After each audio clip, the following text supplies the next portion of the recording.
Welcome to this week's broadcast of the Esports Tower Rumble in Overwatch 2. We are broadcasting from the Shenandoah Esports Arena, and to celebrate the release of the new game, we have some show matches lined up from some of the teams here in the Esports Tower Rumble scene. Some previous teams, some new rosters, and a lot of Overwatch 2 action to get into tonight. I am Josh Cunningham, and joining me as always is the magnificent and marvelous Alexander T. Kresak. Alex, how are you feeling about Overwatch 2 and these show matches we're about to see? I mean, honestly, I am just so excited that Overwatch 2 has finally dropped. We finally get to, all of us peons get to play the game. We get to enjoy the game now that it's out. It's kind of, we've been waiting for it. It's been building up, and now the game is out. We can play it. There are new characters. There's a new character, the new maps, just so many great things that we've seen out of Overwatch 2.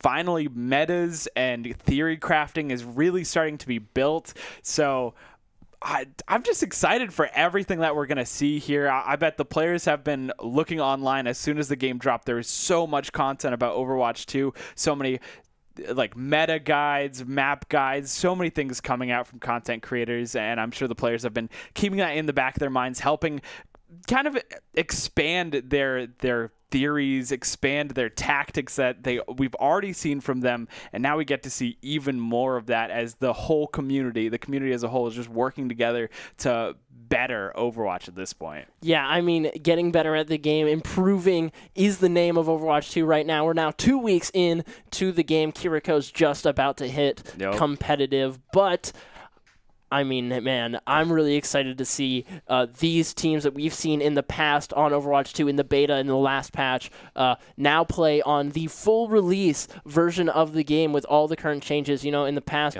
we haven't seen much D.Va or Zarya, but now that the game has been out, we are very aware that D.Va and Zarya are very good. I have been actually able to get more hands-on with the game finally. And it has been an absolute blast to play some of these characters, especially those two tanks. So I'm really excited to see whether or not we're going to see some more Overwatch 1 style game play come out tonight from these teams like we did earlier in the beta, or if it's going to be fully Overwatch 2 style. We're going to see a lot more faster paced gameplay, a lot more divey comps, not going to be as much brawling as much as there was in Overwatch 1. We don't see as much Junker Queen or Reinhardt as we had initially thought when the game was going to come out. Yeah, no, unfortunately, Junker Queen has been a bit nerfed into the ground. I feel like that's safe that I can say that. So we're probably not going to see much Junker Queen. We are probably going to see a lot of D.Va, a lot of Zarya. We might even see some Orisa as well. But you're right, there is a potential that while there is a new kind of play style for Overwatch 2, there are a lot of comfort picks that we may see some players coming back to. I mean, even Sigma is still very, very good, so we're probably going to see a lot of Sigma as well, and we might just see some players folding back into that Brawl, because Brawl is not dead. We will still see some Brawl, but you're right, with characters like D.Va being so strong, that dive is just there for the taking, and it's the key to success in a lot of maps here. Yeah, absolutely. Having a strong dive composition is so good, especially with Sojourn, Genji, especially in the current states right now. Lucio, but let's not get too focused on the game, and let's start talking about the teams that we're going to be watching, starting off with the Falcons taking on the Hawks. And man, the Falcons taking on the Hawks, I could not be more excited for the Battle of the Birds. We're going to be starting off on Colossio Push, a fan favorite here in the Esports Tower Rumble scene. And man, I am really excited to see what characters we see get picked on Colossio. I do actually see in quick play comp matches and other things, just live streams around, Junker Queen still pretty popular on the push game mode, but not really outside of that. So will that happen here in this in these matches tonight, or are we going to see, like we were talking about earlier, D.Va, Zarya come out of these teams?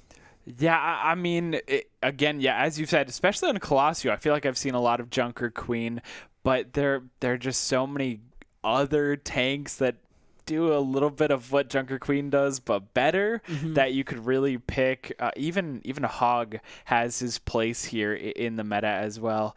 So I think it'll really come down to the comfort picks that we've seen out of these teams, and kind of a little bit of background on both of these teams. The Falcons are essentially just made up of the landslides that we saw a couple weeks ago. So a very strong team. They were dominating in their group stage. And then on the other side, we have the Hawks. They are made up of the Hawks that you know and love, as well as the Eagles. So just combining more birds for this brawl. So again, you're probably going to see some names, some faces that you remember, and then a couple new players, as well as the esports tower scene is just growing and growing. We're just going to keep seeing more and more coming into the fold, and we get to see some new talent step up to the bat. Yeah, absolutely. And if you're at all interested in the esports tower scene, you can make sure to check out esportstower.com. You know, take a look at their free trial options for some coaching or whatever for Overwatch 2 and other games as well. So make sure to check them out at esportstower.com. But I think we are ready to get in to game number 1. It's going to be the Falcons taking on the Hawks. And I am really hyped up. Colasio, full release of the game, no longer on the beta. And here we go, 8 seconds before these teams come out. Who are they going to be playing? We have Barbecue Lukey, Blockboy, C-Squared, and King Swiffer for the Hawks. Control, Apollo, Alcath, Toxic Kill, and Derman for the Falcons. Control and Alcath coming in from a previous Rumble here for the Falcons from the landslides. We've seen them be absolutely strong players here in these competitions. So they're going to be coming out on the Junker Queen into the Reinhardt. Both going to be playing the Burrell Rush comps. I'm really excited to see what happens now in 3, 2, 1. Yeah, and I mean, as we expected, right? The Junker Queen still being played on Colasio, although right now not really favored as one of the best tanks in the meta. Still has a place, still can put work. And then, of course, BBQ, a monster on the Reinhardt, so it makes sense that they would stick with this very comfortable map. Comfortable character pick, but oh my gosh, immediately a very early kill from the Sojourn on the Lucio that will immediately give the Falcons the advantage. Remember, this 5v5 makes picks early on so much more impactful. That will allow the Falcons to really take control of the robot first and start making space. Yeah, unfortunately, going to be getting that Reinhardt down very low HP. Now BBQ going to be switching over to the Zarya, who's been quite notably very strong since the release of the game. And we'll have to see how Control deals with that from the Junker Queen. We'll see Alcath popping down shots, though, with the Sojourn just building up that ultimate before the fight takes place here on the height. Yeah, and one of the biggest changes that we have seen from Zarya is the fact that she can actually bubble herself twice now. So that is something that you have to keep in mind. Maybe a little bit selfish for the tank role, but just adds so much more sustainability as the Hawks are just running through the Falcons at this point. And now we're going to see the push robot get reset back over in favor of the Hawks. Zarya leading the charge. That's going to be BBQ with Lukey not far behind on the Cassidy. Both of these players sitting at a nice 66% to their ultimate. The Falcons going to be coming up on some ultimates themselves, though, and things are going to get very heated very shortly. But yeah, as you were saying, Zarya going to have so much sustainability here, as well as with this Ana just going to be able to just sustain for so long. Nano on the ready for the Hawks. Apollo going to be able to take out Blockboy, but there's a trade coming out from Lukey. And now the Falcons are just going to be slowly pressured back. Alcath able to find one pick onto King Swiffer. Lukey able to take out Apollo, but Apollo was getting the trade back. Alcath just popping off, though, for the Falcons. Able to find 2 more in the fight and reset that for the Falcons. Yeah, the DPS line for the Falcons really popping off when their team needed them the most. Both Alcath and Apollo just getting kill after kill after kill. Originally, that fight was a little weird, a little staggered, where we had a lot of trades just going back and forth, but finally, Alcath and Apollo able to find their foothold. And now the Falcons not only have control of the robot, but they also have that ult advantage where they almost practically have all 5 ultimates to their name. Yes, that ult going to be coming in right now. It's the high noon bubble going out on to the Cassidy to keep them alive, but Control going to be shutting that down as fast as possible. And now the rest of the Falcons move in to sweep through the Hawks. Yeah, and we're going to see Apollo picking up a kill with the Deadeye on the Cassidy, picking up another one on the King Swiffer. BBQ can't escape. The Falcons in a very good position as they are just getting more and more. They're about to hit that first checkpoint.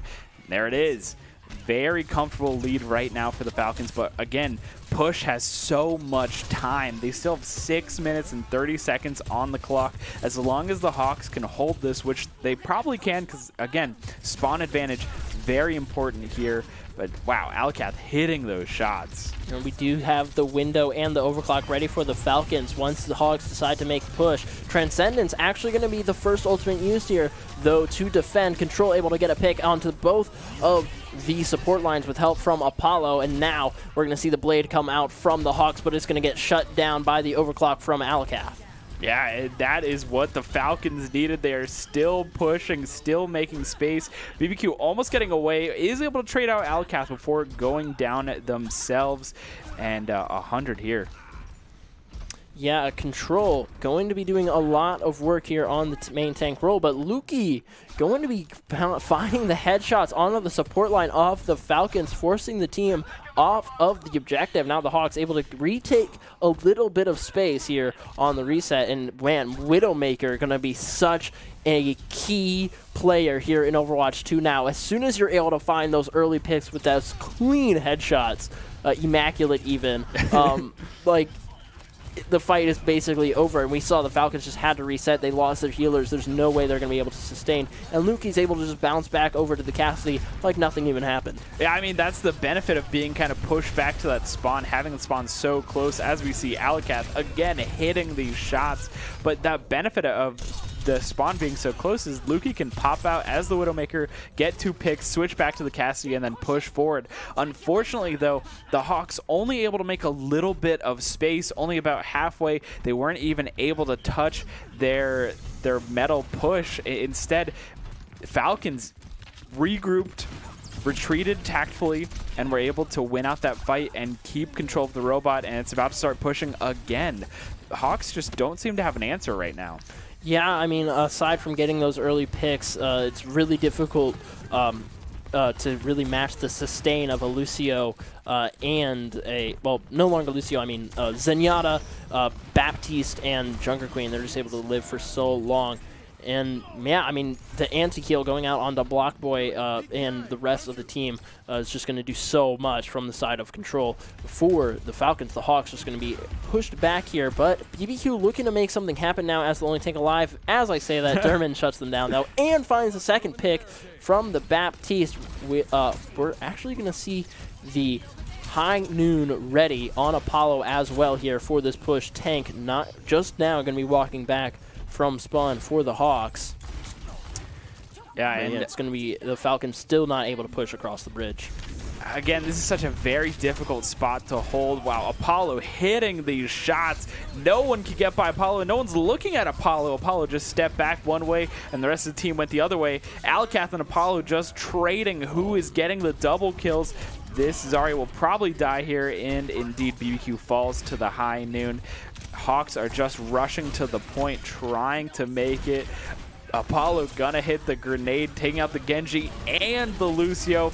The Hawks are just throwing themselves onto the point, trying to stop this push from the Falcons, but it looks all but inevitable. Grab comes out as well, and the trades are just happening. Falcons very succinctly takes that map 1. Yeah, I mean, we just saw Apollo popping off there with the Cassidy in the hand, hitting almost every single shot, able to take out that Genji, and as well as that new sticky grenade, just going to be so useful. It's basically a pulse bomb, but it like magnetizes to the enemy. It doesn't one-shot any squishy characters, but almost you're able to put one bullet onto the Genji, and the bomb does the rest. I mean, such a great combo there for the Cassidy. A great way to shut that character down. Yeah, absolutely. And of course, play of the game goes to Alcath. We knew it was either going to be Alcath or Apollo. Both of them were popping off that game. The DPS line on the side of the Falcons were going nutty. They were going crazy, just getting kill after kill after kill. They were trading doubles, getting triples. It was frankly scary to watch how good these two players are on the side of the Falcons. But again, this is a show match, so we are going to go through all 4 maps regardless of the outcome. Falcons, though, on a very, very hot start. Yeah, definitely Apollo heating up there at the end on the Cassidy. We saw Control make some great plays as the Junker Queen as well, finding a great way to just shut down Barbecue with the bubble timing, just waiting it out. That's all you really can do at that point. That's what you do. But they did a great job of doing it. It requires so much patience, especially in such a fast-paced games like Overwatch, where you're constantly just trying to shoot everything and say, wait, no, don't shoot anything. Guys, stop, please, stop. Please. Yes. Okay, thank you. All right, now Barbecue can get out of the map, and we can continue to push the payload. So great job, Falcons, on map number 1. Map number 2, going to be Circuit Royale, though, for the Escort. Yeah, and of course, since these are show matches, the maps have been decided, they've been picked, so we, of course, can show them to you as well. I'm excited to see Circuit Royale, but I'm also really excited to see some more Kings Row and Lijiang later because, I mean, they're just classic maps. I really love the choices of maps here as well. We got Colosio and Circuit Royale, the newer maps, and then, of course, we have the beloved older maps that we're going to see later. Circuit Royale, a very interesting map. I think one of my favorite of the newer maps out right now. I think it's just a good map, and it's a lot of fun, and the aesthetics of the map is very pleasing as well. Yeah, I 100% agree. Other than that third point, which is just so hard to push through on the attacking side, I think the rest of the map is really, really well designed. Yeah. And, there's just so many creative things you can do with the Symmetra over the building. Yep. It's really great for snipers, so many long angles. It feels a lot like Dorado to me, and I think Dorado is a great escort map. So, really great job making Circuit Royale to the devs. So just a really, really fun map to play on. Absolutely. And I really enjoy just the difference in high grounds that are available all throughout the map. Yeah, I mean, similarly to Dorado, that third point is just so hard to push as attackers. So, yeah, honestly, I didn't even think about it like that before, but you're right. It is very similar to Dorado for many reasons. That had never crossed my mind. I'm so glad you brought that to my attention. It's the first bridge, but it's not really the first checkpoint. Yeah. But then once you're past it, you get to the first checkpoint, and then there's the high. And then, Wait, hold on a second. It's almost like they follow a formula or something. Very true. Yeah, but we're going to be seeing Circuit Royale, the Hawks looking for some redemption against the Falcons here in map number 2 after a not so good start on push. I mean, they did some great things, especially Luki with the Widowmaker, just showing why that character is so good in Overwatch 2. Unfortunately, once you're back in the Brawl section of Colosio, it's not a great pick. We'll see if they go back on the Sniper, though, here, and if that makes a difference. As we've seen, they're very, very immaculate with these shots. I mean, there's so much room, there's so much space for them to be on that Sniper role. I would love to see Luki pull out that Widowmaker and make something happen. Yeah, absolutely. And, man, I mean, just such a great map, Circuit Royale, and I cannot wait to see these teams go head-to-head. Yeah. Absolutely. And with that, we are getting right into Circuit Royale. Going to be looking around into these nooks and crannies. One of the good things about Circuit Royale, one of the interesting things, of course, is that there are a lot of side angles. There's a lot of flanking potential on this map. There's a lot of just these side corridors, these passages that can lead you behind and around. I think it's something that they really wanted to focus on in Overwatch 2 was flanking. Even though you don't have that off tank that can flank as easily anymore, your other characters, your other players can definitely go for some cheeky angles, some surprising flanks, and take some players down. Ooh, interestingly enough, we are going to see King Swiffer going to be on the Winston, which is not something I typically see here on this map. Control is going to be playing Sigma to maintain this height here, and that's really what we are used to. Oh my gosh, King Hawks. Swiffer going down so low. Yeah, and the Hawks going to have a tough time not taking damage, just charging that ult up on the high ground. Now we're going to see King Swiffer jumping in, but immediately get melted. The supports just don't quite have the LOS or the output. But Luki with the shot onto Derman to try and even things out now. but the Hawks are just getting rolled over as the Falcons decide to push forward here and take this space that they have made. Yeah, as we predicted, or as we prayed, as we asked for, Lukey is on that Widowmaker. We have seen a couple good shots from them immediately, but the Winston, such an interesting choice. King Swiffer, again, jumping onto that high ground, trying to make something happen. It looks a bit more successful than the last time, but Alcath, a monster on this Sojourn, able to take down Blockboy, who has not really been able to turn up too much this series. Yeah, really important that the rest of the team is breaking that barrier from the Sigma, though. I think that's what was keeping the Monkey from getting heals on the initial push there. The Sigma barrier stopped the Ana from being able to heal him at all. But now that has been kind of solved by just breaking the barrier. Monkey going back in once again onto the height, this time with the Nano, going to be charging towards the backline, trying to ignore Sigma. Completely is successful in finding Apollo and just keeps the pressure on. Lukey there to help with Control. Control did find King Swiffer, but Lukey now finding a second one on Toxic Kill. Yeah, Lukey doing a fantastic job. BBQ and Blockboy just chasing down Alcath, making sure that pick sticks. And again, Lukey really being the playmaker here, being so influential with this Widowmaker, able to hit shots, able to make space, make an opportunity for King Swiffer, Blockboy to get in and do some damage. And as you're saying that, Lukey able to find the pick to open things up onto Derman, as the Falcons are getting pushed off this second high ground already by the Hawks, who are playing such a fast game right now. Lukey able to find so many picks with that Widowmaker. Bob coming out, though, going to stop the push from the Hawks for a little bit, able to take out BBQ. And now Lukey did find Toxic Kill, allowing the Hawks to continue to move forward. Yeah, the supports on the side of the Falcons are having a very difficult game when the Widowmaker is hunting for their heads. They are not, especially Derman, not able to play the game right now, just getting clicked every time they pop up into Lukey's sight. I mean, just such a great character here in Overwatch 2. Derman, though, going to be responding by taking out King Swiffer, as well as using that ultimate, popping that window down, allowing the Falcons to finally get their foothold here up on this nest. The Hawks being pushed off of the height, back down into the valley, and now Control taking control of the space once again with the Orisa now able to find Lukey with C-Square finding, but getting taken out by Derman. Toxic Kill taking out Blockboy. Control finding BBQ, and that's a stagger onto the Hawks. That's very good for the Falcons, who need to take back as much time as they can.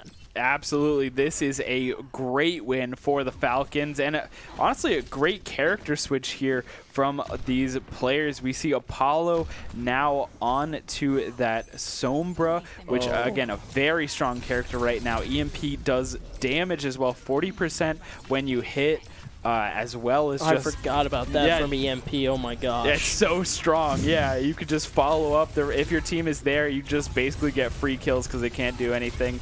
Alcath, doesn't matter, doesn't need any ultimates to take down Lukey, who is having a fantastic game at this point. Alcath starting to turn up as well here, though. Yeah, I mean, Alcath and Derman are hitting their shots. Apollo not quite able to get the positioning that they wanted with that Sombra to open up the fight with the hack.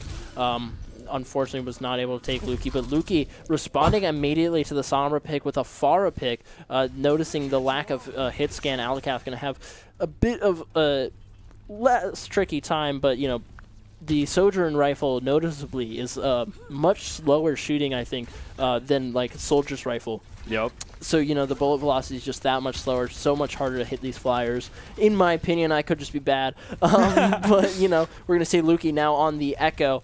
Apollo going to stick with that Sombra. We'll see if they switch after EMP or stick with it for the rest of the game here. Transcendence coming out from the side of the Hawks, who just want to stop this push, or who want to get this push going as fast as they can, but it's not going to happen. Control finds two with that new ultimate on Orisa, doing the spin, spin, spin, slam, and slamming the team back down off of the height is the Falcons. Wow, you know, I didn't think we'd see it, but we are going to see a double kill from Orisa's new ultimate. Currently one of the ultimates I think needs a little bit of work right now, but you're still able to get some damage, still able to make some impact with it. It does leave you a little bit vulnerable, but I guess it doesn't matter if the other team is dead. Yeah, no, it definitely does not. That's something I have noticed a lot in Overwatch 2, how like much better characters like Ana are for that very reason. They're able to 3-shot like anyone on the other team's backline. So having an Ana that's able to heal you a ton and just hit their shots will just shut down any squishy on the other side of the field. So support's just able to do so much more damage in this game, have a much bigger impact overall. And as we see Derman hard countering Luki on the Pharah with the hit scan rifle and even finding the Mercy. Derman popping off right now. The support's able to do so much damage in this game, and we see that with Baptiste right here.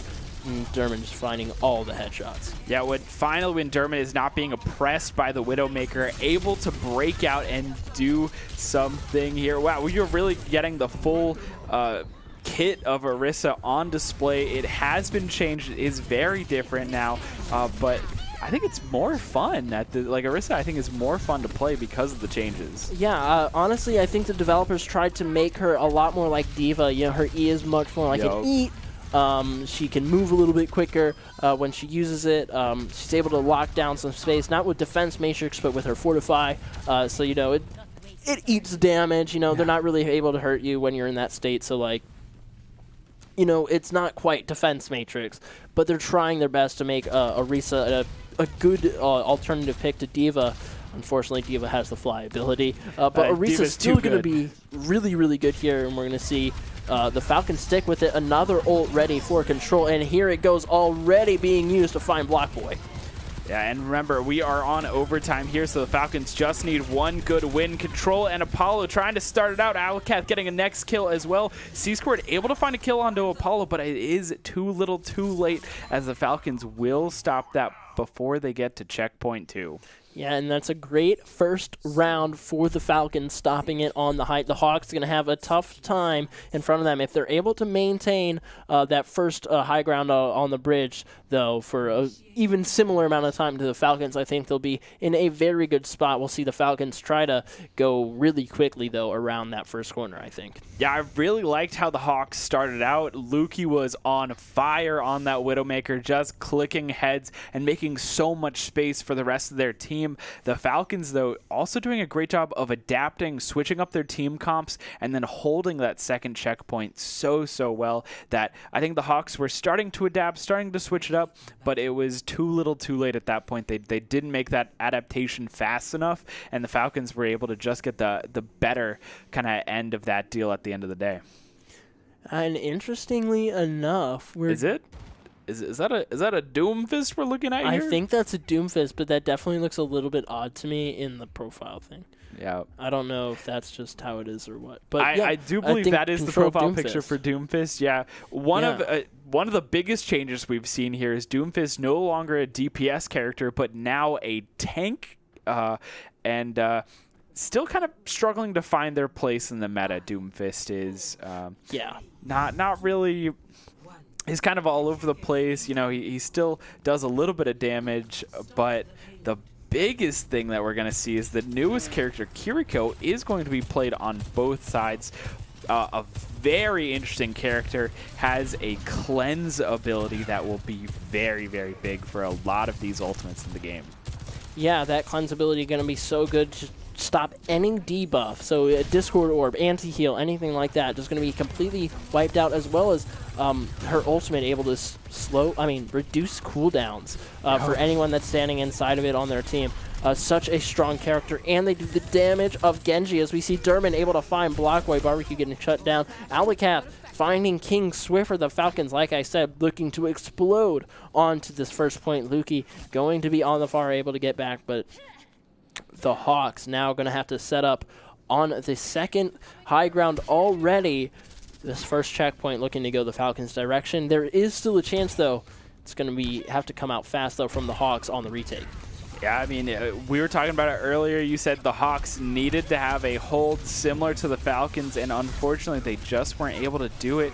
Now they're just struggling. Toxikill picking up 2. Alcath going to find another. Falcons are definitely going to be taking this first checkpoint, and they're looking for the second. Doomfist is just going in. And Kiriko teleporting in as well just to deal the damage, chasing down the members of the Hawks. They cannot escape. I personally think this character is kind of broken. Kiriko? Yeah, you hit the shift button and you just teleport to your tank and kill the Ana. Like, excuse me? Yeah. But Absolutely. anyway, a really, really strong character being introduced to the game. I'm really excited to see how they're changed and tweaked over the course of Overwatch 2. But yeah, I think that the Falcons are doing a great job just moving forward here. And Doomfist, such a great tank to pair with Kiriko for just their mobility in general, able to just explode in the backline, have Kiriko jump in with you if you need health, or if Kiriko jumps in and you jump out, they can just jump out with you too, which is just absolutely insane. Yeah, I love that these teams are just experimenting with the comps. They're playing different characters. We do get to see the Kiriko. This really does embody a show match. Blockboy picking up the Reaper, which we haven't really seen a lot of for much of Overwatch 2, so I love that they're experimenting with that as well. We also see King Swiffer trying out the Orisa because it worked so well for the Falcons. And there we go, EMP going to be dropped from the side of Apollo, and Alcath, the overclock, just picking up the rest of the kills. Yeah, just able to hit all of the right clicks onto the squishy targets, not only bringing them so low HP, but also that insane slow effect, making it so much easier to hit the follow-up shots. Just going to be absolutely a crazy character, Sojourn. I think of the 3 that were released here on the release of the game, Kiriko, Sojourn, and Junker Queen, so far, Junker Queen has been noticeably the weakest, but we see Sojourn and Kiriko here in this match be so strong as the Falcons take yet again another map. I would say Junker Queen was very strong in the beginning and then was nerfed fairly hard. I said here in the release. Yeah. Here in the release, true. But, of course, Apollo, play of the game. This is that beautiful EMP we saw earlier, just picking up those kills. Again, with the change, too, there is a health loss when you use EMP as well, and that just makes it so much easier for the rest of your team to just pick off those targets that you've EMP'd. I mean, and Sombra just able to do essentially her own Discord on any target that she wants. Basically. So crazy. Like, why even have a support? You just play Sombra who could do the same job. I mean, it's actually really nuts. Thank God they added Kiriko for the cleanse effect. Able to just take that off and be like, I'm hacked. No, you're not. No, you're not. No, you're good, bro. You're good, bro. What I really She can't hurt you. Sombra can't hurt you no more. She can't hurt you. It's okay. It's okay. What I really like about Overwatch 2 is it feels like the devs are going with a if everyone's broken, no one's broken kind of approach where there's a lot of strong things in the game, but there's a lot of strong things all over the place in the game, so it makes everyone feel a bit more powerful in Overwatch 2, which in my opinion makes the game more fun because then you feel like, oh, I'm actually doing things. I can actually make a difference. Yeah, absolutely. As well as just the overall removal of hard CC going to be so good. But man, these teams doing a great job so far. The Falcons taking yet another map as they were able to secure the height from the Hawks. The Hawks putting everything they could. They did pick Sombra. They were waiting for those EMPs. They were getting those hacks. Unfortunately, though, just getting shut down by Alcath, who's just hitting so many shots. Alcath is insane. And the other members of the Falcons just doing a great job. Control on the tank, on the Orisa, on the defensive hold, just farming the ultimates over and over again, just able to continuously use the helicopter. Yeah, use the helicopter. That was such a bad, whatever. Orisa, such a good character, and man, the Falcons doing a great job overall so far, and I'm really excited to get into the next map. King's Row, going to be a classic one, but now 5 versus 5, and man, such a great map, and I'm really excited to see the Hawks. Once again, Lukey going to be probably coming out on that Widowmaker on the attacking side. We'll see if that is enough to start the momentum on this map, which is, so focused on winning that first fight, establishing yourself early on the on the point, making sure, especially if you're on the defensive side, that you do not let anyone through the choke. That Widow going to be looking to shut that down, though. I am very, very excited to get into King's Row. Yeah, we're probably going to see, may very possibly see some Zarya as well. We saw it a little bit earlier, but there is more of an opportunity to see some fun character picks, definitely more brawly, which I think is going to be fun because like we said, there are a lot of changes, and King's Row with one tank will make the game very interesting for sure. And if you are interested in more opportunities, like Alex was saying, make sure to check out, more opportunities to see Esports Tower, I should say. Make sure to check out Esports Tower on all social media platforms at Esports Tower. That's going to be on Twitter, Twitch, Instagram, and all sorts of other places. Make sure to check them out at Esports Tower and esportstower.com. And if you want to hear more about Shenandoah Esports, you can check us out at ShenU Esports on TikTok, Twitter, and Instagram. And for Twitch and YouTube, that's going to be Shenandoah Esports. So make sure to check out all of those socials, especially our friends over at Esports Tower, for putting this whole thing together. Yeah, absolutely, and you're not going to want to miss our socials. We've been, us at Shenandoah University, we've been trying really, really hard to put out a lot of great content from the side of esports. So our Twitter has been popping off, our TikTok, our Instagram even, and we just released a new YouTube video. So please go check out all of that after you're done checking out Esports Tower. 100%. But let's get back into King's Row, the Falcons and the Hawks. Once again, the third map, the Hawks struggling so far to really have a really good map. They have strong holds, strong pushes. Unfortunately, just not able to have maintain those pushes and maintain the momentum from those pushes into next fights and to follow-up games. Whereas the Falcons are just really feeling on fire tonight and hitting so many shots, maintaining space so well, and overall just having a great time as a team.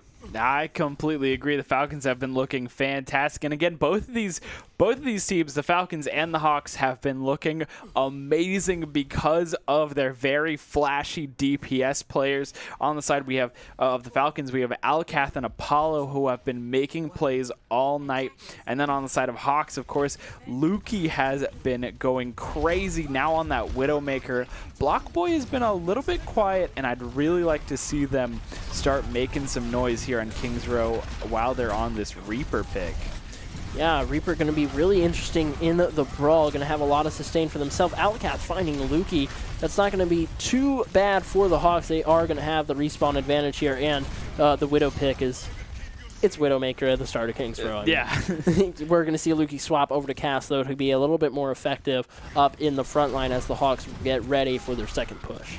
I am a bit surprised that we do see the Reinhardt Ditto, both teams opting to go for the Reinhardt instead of a different pick, and Alcath unstoppable right now, just getting more and more kills, making it difficult for the Hawks to finally and fully push through. Another change about Reinhardt is you can now cancel your dash, as we saw there. Control going in, not going to find anything, cancels out of it, and then is able to just start swinging that hammer.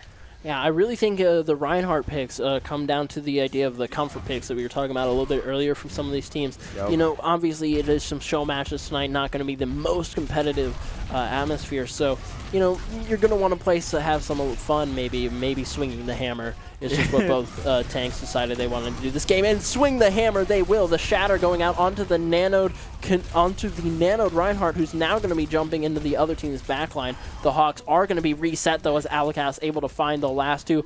Barbecue able to turn that Shatter around in favor of the Hawks almost, but the Falcons were able to, from the backline, just lay down enough damage to prevent any push there. But man, that was a really close one from the Falcons. The Shatter hitting absolutely everyone it needed to, shutting down C-Squared from the fight early on, but unfortunately not going to be able to get the picks. Now the fight's going to be on the point. The Falcons losing some space, and the Shatter from BBQ going to be able to find Toxic Kill, and the rest of the team, as the Hawks look so good right now.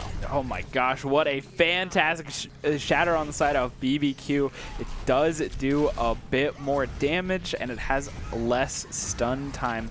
So again, there's so many changes from Overwatch 1 to Overwatch 2, but at the end of the day, it is still Shatter. It still will make a difference if you can hit it, as we see that team wipe coming into place. And BBQ going to just fall down, got a little too separated from the rest of the team. Alcath has overclock, or did have overclock on. Now just trying to take some picks, take some shots on the enemy team. Yeah, Alcath going to be maintaining this high ground position above the payload. The Hawks were able to secure the objective. Now Reaper going to be jumping up into the room, but so much damage from Alcath using that E very effectively to hold the space, and now they're able to continue the assault on the backline. But C-Square with the sleep going to be stopping Sojourn from getting too much value there on the height. Now the fight going to be back on the payload, but Control doing so much damage through that shield with those fire strikes. Now going to have the shatter ready, is going to be antied, but does not care. Going to be shattering onto C-Squared head. Not going to be looking for anyone else. I don't know why they decided to use the shatter there, but it did guarantee the pick on the Ana. Now the Falcons do have a good position here once their tank comes back. The Hawks going to have the respawn advantage, though, still with the current spot of the payload. Yeah, and Alcath just uncontested on this high ground, able to just rain it down. We saw it earlier in that fight where Control was fighting against BBQ, and Alcath just in the back line hitting the back of BBQ because no one had dealt with that upper area. But here we go, a little bit of a flank, and we are going to see the ultimate Death Blossom come out from Blockboy, able to pick up one, but Apollo ulting in response, getting out King Swiffer. Yeah, Toxic kill there to save the entire team of the Falcons with the beat as well. Perfectly timed, allowing them to now bounce back in this fight, taking out C-Squared, Lukey, and BBQ. The Falcons having great ebb and flow demonstration. Toxic kill, just a really awesome beat response there. They possibly could have saved that high noon a little bit longer for the next fight, but overall, they were able to get the damage done and finish the fight up.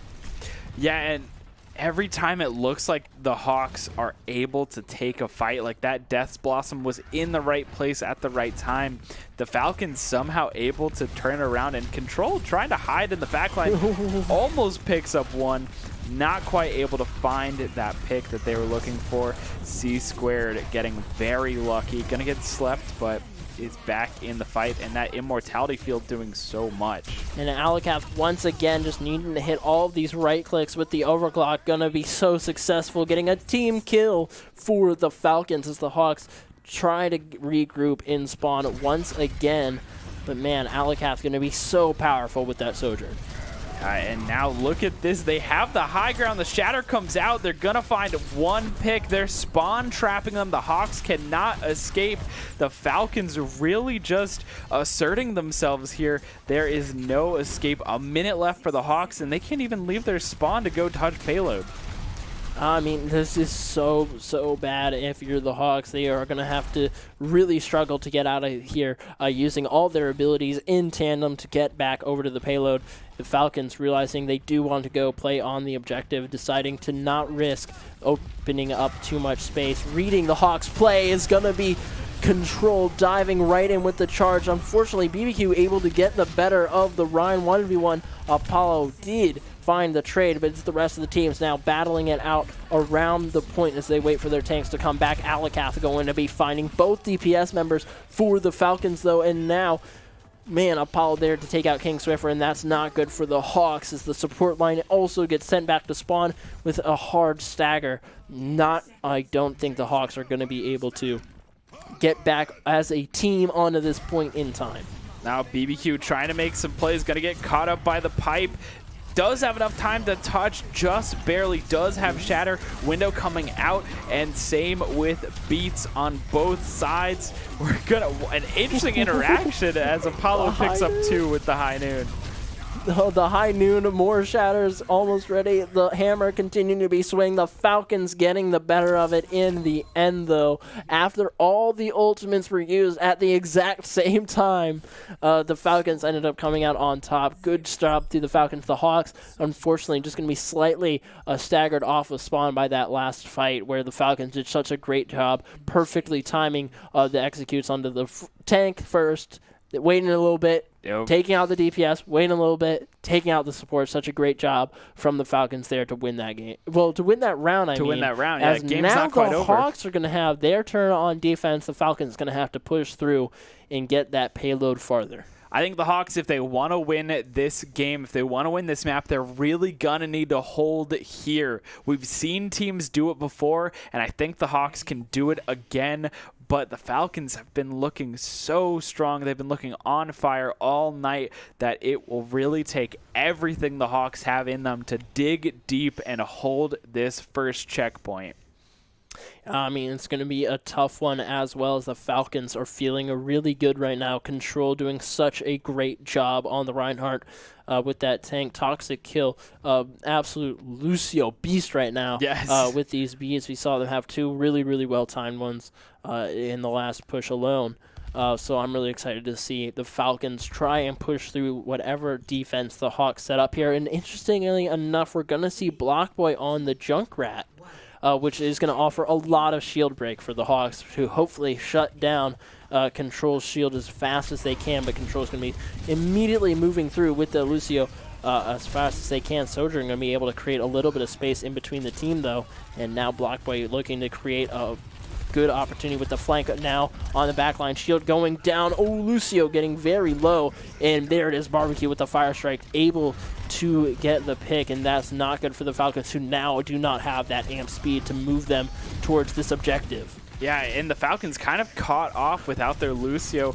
Going for this high ground, they are able to take it, but they will they be able to, like, Lucio is just now left out from the rest of the team. What will they do? Alcath's going to find an opening pick on the King Swiffer. This is huge, as we also see Control drop down. And Toxic Kill going to be moving back in now from spawn for the team, for the Falcons, and that's going to be good as the Control's able to use that speed for just a moment to get positioning onto Blockboy, then onto C-Square. Alcath able to take out Lukey and Barbecue. Barbecue was able to sustain for just a little bit, but the Falcons overall playing such a clean game. Yeah, I love the patience from the Falcons, just waiting for the pin to drop, and then as soon as they heard it, they all went ballistic. Kills going left and right, but mainly in favor of Falcons. And the Hawks were able to hold for a little bit, but not long enough. And now the Falcons, they just need to push through here. Control already taking down C-Squared, opening up the map. Yeah, and going to be going for the biggest Reinhardt mid-fight flank I have ever seen, as they're able to fight Blockboy with the charge, and the rest of the Falcons move in. Control going to be using Shatter to take Lukey out of the fight. Alcath with the overclock, and that could be it for the Falcons if they stack on this payload. Not going to see the touch come out from the Hawks unless Lucio's able to get back here. It's not going to happen. The Falcons take the third map, and man, what a flank from Control on the Reinhardt. That was going for the long game. That was a long con right Hail there. Mary, indeed. Yeah, absolutely. Control just sneaking around, trying to get behind. Alcath going to get play of the game again because why not? Alcath hits this. Why not? I mean, Alcath has been on fire, using that overclock, just hitting these shots. You cannot escape Alcath's sight. Yeah, I mean, it's definitely going to be very difficult. And with that overclock, able to just do so much damage. Once you hit the headshot, I mean, like, they're gone. Like, there's nothing left of the other team. So, such a great ultimate. And Alcath doing such a good job showing how powerful Sojourn is here on the release of the game. We'll see if nerfs come out in the future or not. But I think this character is just overall so strong. It's going to be hard, I think, to nerf them. Yeah, I think it's difficult. I don't really know where you would put the nerf onto Sojourn. They're just strong overall. I don't know, honestly. Yeah, I don't know either. I'm not really excited to see what could happen to a nerf Sojourn. But right now, Alcath's absolutely going to be popping off with them. And man, the Falcons having a dominant performance on King's Row. They were just so strong. There was great ult timing from both teams. But I think that overall, the Falcons just were much more aware of all the ultimates in the game.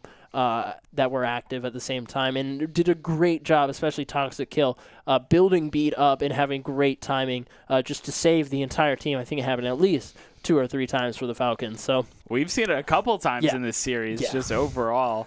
So yeah, Toxic Kill been doing such a great job on that Lucio, staying alive too, which is more impressive than it sounds like. You know, just staying alive, it doesn't sound that big, but especially in the 5v5 format, staying alive as a support and keeping your other support alive is just so important. And Toxic Kill is so evasive on that Lucio. It's so hard to track him down and kill him. Yeah, we did see what happened when the Hawks were able to do so, especially on that last point there. The Falcons had their entire push planned out, but they had to wait for Lucio to come back because Toxic Kill unfortunately was found out in that one push, and that could have led the Hawks to a really, really good position. Unfortunately, they were not able to capitalize on the rest of the team's positioning without that Lucio there. But overall, such a great game from both teams, and I cannot wait to get into the 4th map, and of course, it's Control on Lijiang. Of course, it is Control on Lijiang. Where else would we go?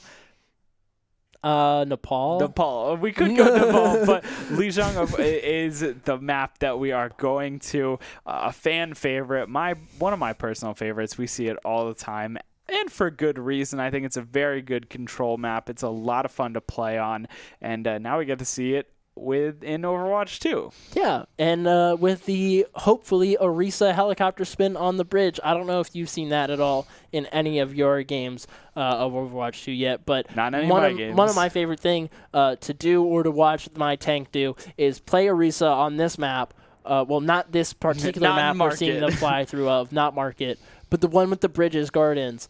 And then Orisa just walks onto the bridge. The other team walks onto the bridge. Orisa hits E and then starts mowing the bridge with her lawnmower and pushes all the players off onto the side of the map. So, I mean, a really, really awesome map so far. In fan favorite from Overwatch 1, and it's so much fun in Overwatch 2. And we are actually going to see the Orisa come out for the Hawks. But interestingly enough, Control going to be on the Wrecking Ball, almost finding the Lucio, but instead going to get booped off by C-Squared, who said, nah. And now King Swiffer going to be able to push Alakath off the side of the map as well. A boop potentially coming out onto Toxic Kill as well. And we just see how much fun these environmental kills are here in Overwatch 2. So many characters have them now. And man, it is just a boop fest. I like it. They were like, well, we could get rid of hard CC, but the boops, we could keep the boops. Keep the boops. Which is very fair. I mean, it is so much fun. And what I really liked about that play is we saw the boop coming out onto Control, but we also saw the boop into sleep so that Control just could not do anything. They were just dead. Alakath finding Lukey, and Alakath finding more. Again, doesn't matter if they're on the Sojourn, if they're on the Soldier, they will just pick up kills and he will hit these shots. And now King Swiffer going to be in a really, really good position to take out Alakath. Now looking over at the Ana with the Reaper, trying to make something happen here, but really just maintaining space on the point really well is going to be King Swiffer. Now trying to bully that Hammond off the point, going to be successful with help from Blockboy. That Reaper able to shut down the Wrecking Ball so well. And the Orisa just looking to take on the rest of the team now that the tank is gone. Yeah, King Swiffer just chasing down members of the Falcons. The Hawks are looking very in control right now, 60% to their name, and it is just growing. This Orisa has been working out very, very well for the Hawks, and finally Blockboy has been able to make some moves on this Reaper, forcing players into them. Alakath picking up a kill onto C-Squared, who is just a little out of position. Now the aggression from the Hawks can start, as they do have ultimates that they can use. And the stagger onto the backline going to be massive for the Falcons. They're able to just roll through onto the point now. Both supports taken out. C-Squared falling first, then Barbecue. Now C-Squared back on the point as Lucio, but unfortunately going to fall to Apollo. The Falcons setting up with, interestingly, Bob, Nano, and Visor. We could see a Nano Visor come out for the Falcons to maintain this hold. Nano ready on the side of the Hawks, as well as an EMP. So things are about to get very chaotic over in, well, not on the point, because that's not where the fight is happening right now. But man, the explosion going to be on to Alakath on point from the DPS line of the Hawks. And now we're going to see Apollo hit some nice shots onto Blockboy Lukey, taking out that Bob. We're going to have the EMP come down from the Hawks. Unfortunately, not going to be able to find that many members of the Falcons.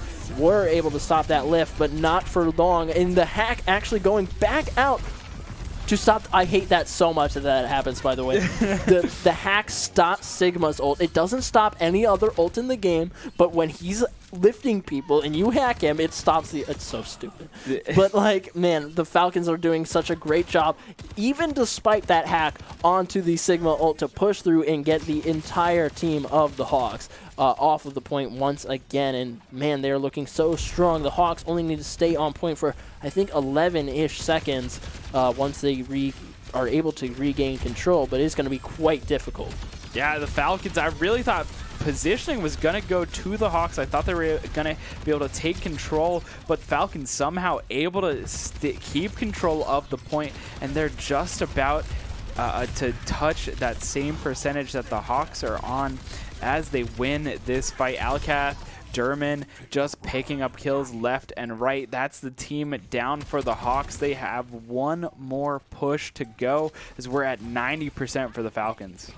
And that is going to be really, really hard for the Hawks, who I don't think are going to be able to get the touch on a point. Lucio going to be trying to make that happen, but going to get slept. Derman going to be taking them out, as well as Barbecue. That's the support's gone for the Hawks, even if they're able to get on the point. I don't see them winning the fight. The Falcons just going to be able to mow through the DPS right now. And yeah, unfortunately, the Hawks losing the supports early is going to stop any chance of moving this to overtime. Yeah, just going to be so difficult. Lukey was doing his best, just flicking in and out of the point, trying to keep the overtime alive, trying to keep the team's hopes and dreams alive, but unfortunately finally taken down. And even the pick that they got earlier onto the Ashe was just rezzed by the Mercy. Toxic kill no longer on that Lucio, instead on the Mercy, still evasive as ever and still able to be impactful for their team. Yeah, I mean, so much impact coming out from everyone. I mean, so far, yeah. Lukey doing such a great job on the Sombra there for the Hawks to get that EMP down, stopping the Falcons' ultimates on the point. Unfortunately, though, just slightly missed time from the push of the Hawks. And now, I mean, the Falcons going to be looking to recontest control of this point as fast as they can. They're going to get the space advantage here in the White Room. Now going to have to move the fight over to the point. Big ante from the Hawks, though. That could open things up, but the support is still there, and these Orisas are having an insane 1v1 as we just see Alakath try to hit as many shots as possible onto the rest of the players. King Swiffer finally going to go down, but not before Blockboy is able to take out Derman. Alakath finds the support line and the DPS line of the Hawks, though, and the Falcons are rolling back onto this point with a team kill. Oh my gosh, look at the aim from Alakath, look at the flicks, look at the placement of the rockets. Alakath is a monster right now. It doesn't matter if he's on the Sojourn, if he's on the Soldier 76, just kills going back and forth. Oh my gosh, Alakath is going to be walking with medals for sure. And we are going to see the Symmetra come out for the Hawks as well. Unfortunately, that TP just not going to be able to find much use so far for the side of the Hawks. But, man, a lot of big damage going out now onto controls that are able to find the main tank from the Falcons. This could be big for the point. Lukey able to take out Toxic kill. Derman gets the response onto the other tank. And now it's going to be Blockboy trying to make something happen on the flank, deciding it's not going to be able to go down. Apollo and Alakath for the Falcons, able to just make so much happen with Derman finding BBQ in the Hawks once again getting pushed back to the spawn doors. Yeah, it almost looks like there's a little bit of a miscommunication between the Hawks going in at different times, staggering themselves, unfortunately, which just allows the Falcons to win out on these fights and pick off the players one by one as they come into the fights. King Swiffer using the ultimate, picking up 2 members, not able to find anyone except for Derman's Immortality Field, which is perfectly placed, but Lukey gonna find 2 with the Junkrat tire. And that tire could be massive, but Pfizer gets popped in response from Alakath, who's going to be able to find King Swiffer and C-Squared. with the help of Derman securing the point once again for the Falcons. A great timed visor. Lukey opening things up with the tire, but unfortunately it's not going to be enough. Alacath there with the positioning and just the perfect ultimate time. Yeah, speaking of not enough, it looks like the Hawks are flooding onto the point, trying to touch, but it will not be enough as they are just dying as soon as they come in overtime, taking away 99%, 0% for the Hawks, just trying to touch. Lukey again on the point, but Alacath again gonna find that pick. Yeah, man, these flicks from Alacath, they're absolutely nuts right now, able to find just all of these players C-squared with the Lucio movement, but it's not enough as Alacath is just hitting absolutely everything right now for the Falcons. Yeah, and of course, I feel like the play of the game is going to go to Alacath again. And of course, I'm right. It doesn't matter the Sojourn, the 76. We are just going to see kills come out of this DPS player for the Falcons. I mean, yeah, they're just absolutely mowing through all these squishies. Great target focus as well. You can tell the communication from the Falcons is on point. Everyone is letting Alacath know exactly who they're shooting at. Alacath's like, all right, I'm shooting them too, and then that player is going down. That player's gone. That player is gone. So the Falcons just doing a great job with the communication. I think that's really where the Hawks are lacking in response. And a lot of mistime pushes is what we saw. Some flanks from the Symmetra that just didn't quite look at the right time, whereas when we saw Alacath just trying to make a play happen on the right side, it was always with the perfect timing. So I think the communication there would be really, really great for the Hawks to just figure out a little bit more. But, man, an excellent 4 matches to showcase the start of Overwatch 2. But we have 4 more here in just a little bit as the Barracudas will be taking on the Wolves. And that is the Barracudas from the Invitational. So I'm really excited to see them play here on the full release of the game. Make sure to stay tuned with us, and we will be right back.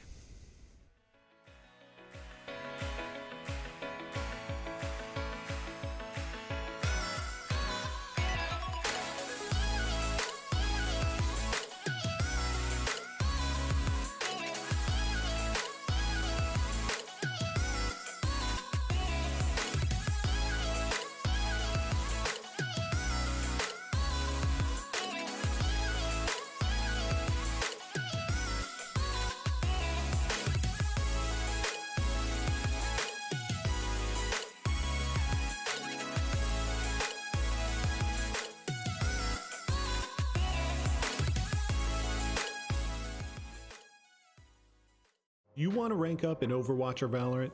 Score pro advice at esportstower.com. Improve your game sense, improve your team play, improve your performance under pressure. We'll match you with great players and professional coaches to help you rank up.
Welcome back to this week's Esports Tower Rumble in Overwatch. We are broadcasting from the Shenandoah Esports Arena, and we are back with more Overwatch 2 release Rumble action. We have the Wolves taking on the Barracudas here in just a few minutes. But before that, I am Josh Cunningham, and joining me, as always, is the magnificent Alexander T. Krisak. And Alex, we have had some great matches so far, and I am so excited to get into the future matches. How are you feeling so far about tonight? Yeah, I'm feeling great. We've seen a lot of fantastic Overwatch 2, and we're gonna see some more. So I can't wait for us to see some new maps, see some new Overwatch 2 things, and finally see the meta kind of solidifying here.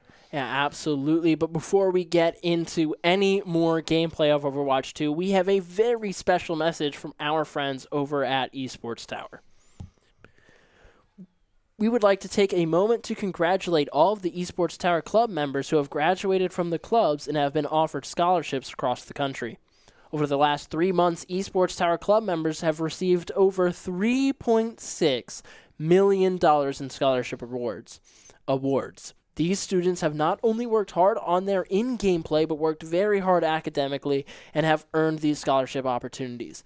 The players on this list are talented, hardworking, and driven, and we could not be more excited and proud to see all the opportunities that these players are getting. Esports Tower doing a great job showcasing these players, and obviously that's translating in some way into some sort of scholarship thing, which is just awesome for all of these players who are getting these opportunities. So thank you, Esports Tower, for, creating these events and allowing this showcase to happen. Absolutely. A huge shout out to them, and a huge shout out to the players themselves for really putting themselves out there and showing off their talent. I mean, when you're looking at the collegiate scene, you better be scared when you have players like Alakath and Lukey who are looking to break into that scene. Yeah, absolutely. These players have been on fire this evening, hitting so many shots. We'll see if the Barracudas and the Wolves have some members on their roster who's able to match the energy of those two DPS players. We'll have to find out here shortly as we get ready to look at the Wolves taking on the Barracudas. And I think our first map is going to be on Esperanza, which is really, really my least favorite map for push so far in Overwatch 2. I have not played it that much, but it's pretty cool. I think it's noticeably the most different compared to the rest of the push maps. We typically see like Colosio has one height, one other thing, whereas the entirety of New Queen Street, it moves through like this valley the entire time, where there's typically two high grounds on either side, and the payload is always at the bottom in the middle. Yep. Esperanza is a little bit different, where there's just all sorts of random heights everywhere, and I don't like it. Yeah, what we can say at least is this is the first time on Rumble that we are going to be seeing this map, as well as Watchpoint Gibraltar, which is an older map from Overwatch 1. So I personally have not had a lot of experience playing on Esperanza, so I'm excited to see this map, and I'm excited to see what our players can do on this map as well. I am also very, very hyped to see what happens here in the Overwatch Rumble for Esperanza, because I could be really wrong. This could be the best map for push so far. We'll have to wait and see what the gameplay holds for us. But man, let's stop talking about it. Let's get into this action. Let's see this map in action. Let's see what these players can do. Of course, we have the Wolves versus the Barracudas, and as you mentioned before, Barracudas are mostly the Barracudas that we've seen in the past, with a couple new members. And then on the side of the Wolves, you're going to see some familiar names because it is a mashup of the Mammoths and the Wolves together. So a little bit of some new faces, some familiar faces. Triplet in particular on the Wolves, a person that you're going to want to keep your eyes on for sure. And then Soup on that Sojourn for the Barracudas, another player that you're going to want to keep your eyes locked onto. 100%. Mango going to be on that Kiriko, and Kiriko going to be the newest released character in Overwatch 2. Kiriko is such a strong character as well on the support line. With the teleport ability, they're able to just move absolutely everywhere. So going to be really, really great to pair them with the D.Va on the side of the Barracudas here. And I cannot wait to see what happens, as I think this is the first time we're really seeing D.Va be picked as the tank here so far. And I think that's what the general player base feels is kind of the meta pick for tank at the moment. We'll see what happens against the Winston from the Wolves. Yeah, honestly, on the side of the Barracudas, I really love this character choice that they have. Very meta picks that we've seen. We do have Mango on that Kiriko, Avian on the Genji, which does so much work. Soup on that Sojourn that we said earlier is so strong. And that D.Va, which I wasn't sure where the off-tanks would fit into the meta, but it seems like they really have found themselves a home. D.Va and Zarya in particular just so strong right now. And we see Barracudas just making use of this D.Va as well as the Genji, who gets taken down, and D.Va does get demeched. Winston putting in work here. Yeah, Winston going to be able to get so much value with their main cannon there, because it goes through Genji deflect, it goes through defense matrix, so the Winston is able to keep up damage consistently through all of these abilities that these characters are what make these characters really strong. So a really great counter pick coming out from Don Tony for the Wolves with the Winston. We'll just have to see how Holy is able to respond here for the side of the Barracudas. Yeah, I mean, something that I do want to mention, we were talking a lot about this Winston, and we are going to see a Pulse Bomb eaten by the defense matrix, but we didn't highlight Illusion when they had the opportunity. Illusion did get 4 kills there on the Brigitte. So again, I wanted to highlight that player really quickly. Again, Brigitte still a very powerful support in this game. Overwatch 2 did not diminish that at all.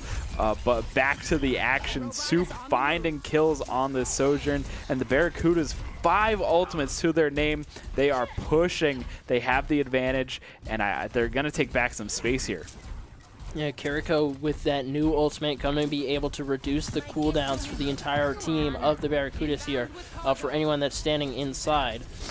I am really excited to see where this goes with the ultimates here. We're going to see Nano being used on the Blade at first, and that's going to be Avian finding both Mistress and Triplet in the backline, followed up by Illusion and Don Tony. That's going to be a 4-man Blade for the side of the Barracudas as Avian just absolutely rolls through the Wolves roster. Yeah, Avian going insane right there. Mushroom on the Sombra, just gonna hide away. You're not gonna get anywhere close to Avian and that Nano Blade, but making so much out of it.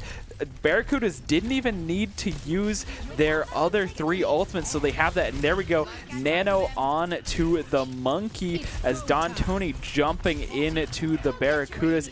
Mistress gonna find 2 with the overclock as well, and they're hunting for more. Yeah, Mistress gonna be popping off like Alakath right now with this Sojourn, just hitting all of these right clicks now, looking to chase down the Ana. The hack coming down from the Sombra as well. Don Tony jumping down. Frozen Phoenix unfortunately going to just be pushed off from the Barracudas. I mean, by the Barracudas. Or, no, not by the Barracudas. The Wolves are being pushed off. Yes. Yes. Yeah, we understand.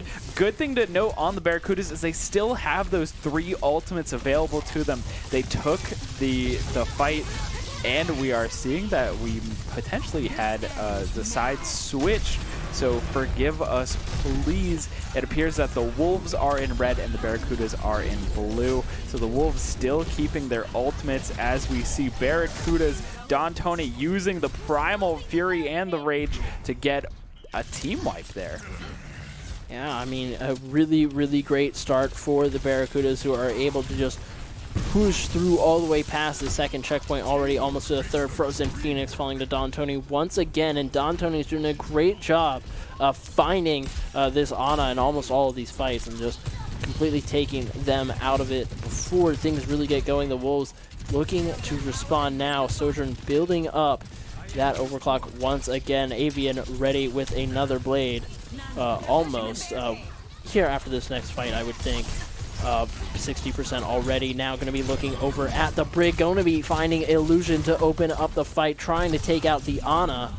Ana is going to be able to get away, but the rest of the Wolves are now here for the dive, and that's great patience coming out from Avian. Unfortunately, Don Tony's there with the response, and now with the help of Ana and the Nano, able to do so much damage.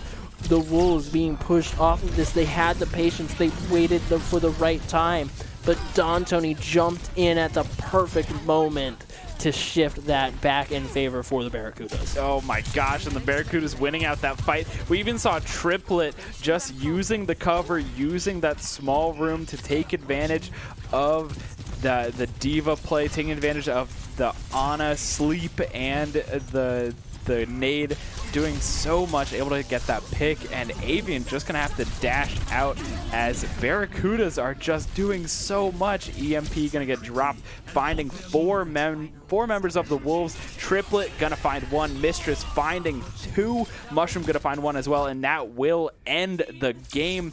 The Barracudas taking a very solid victory here against the Wolves.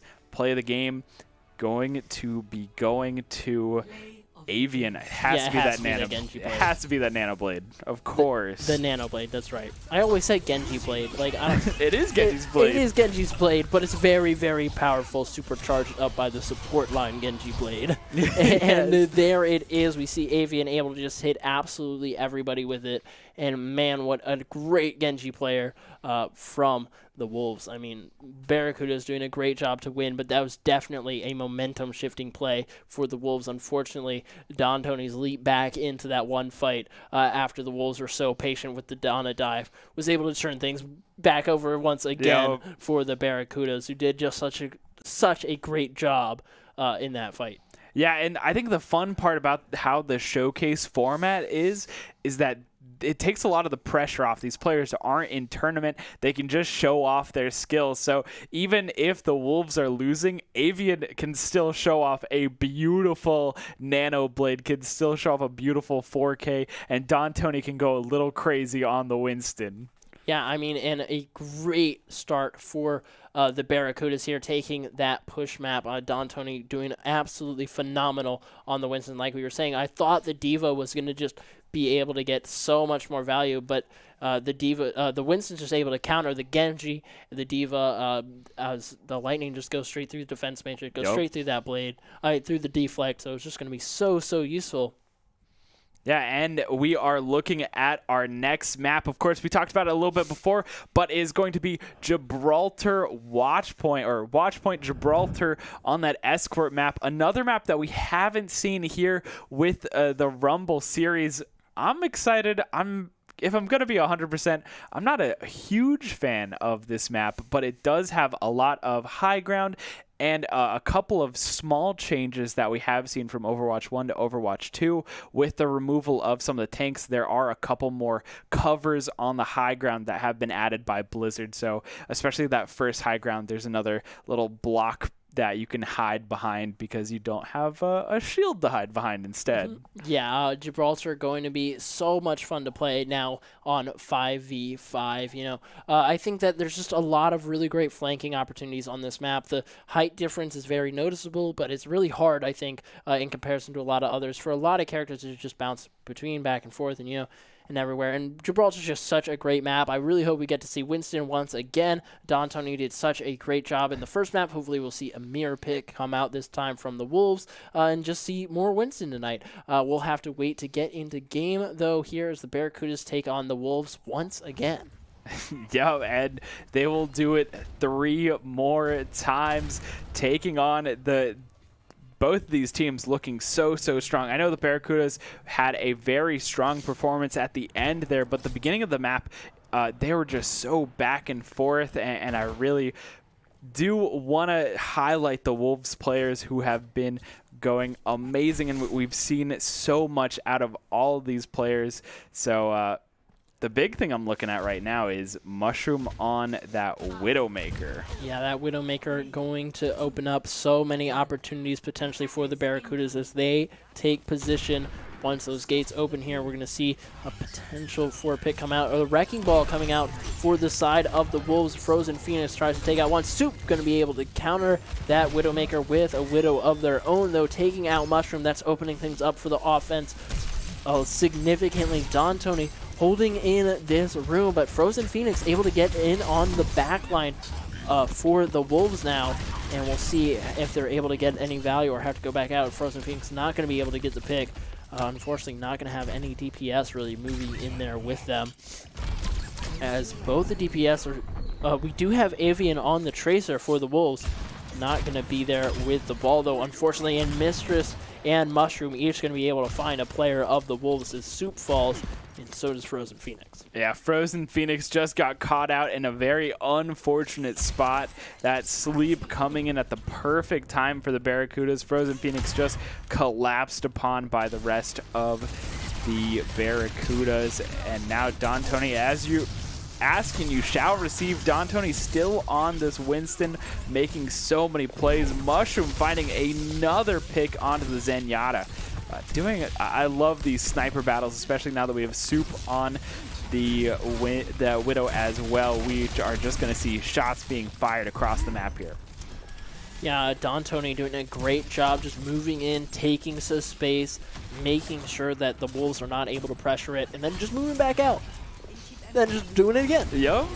Having a great job with that cycle. Kiriko going to be able to offer so many healings from so many unique angles as well for this Winston to be able to do this exact play. Yeah, Kiriko is such an interesting character.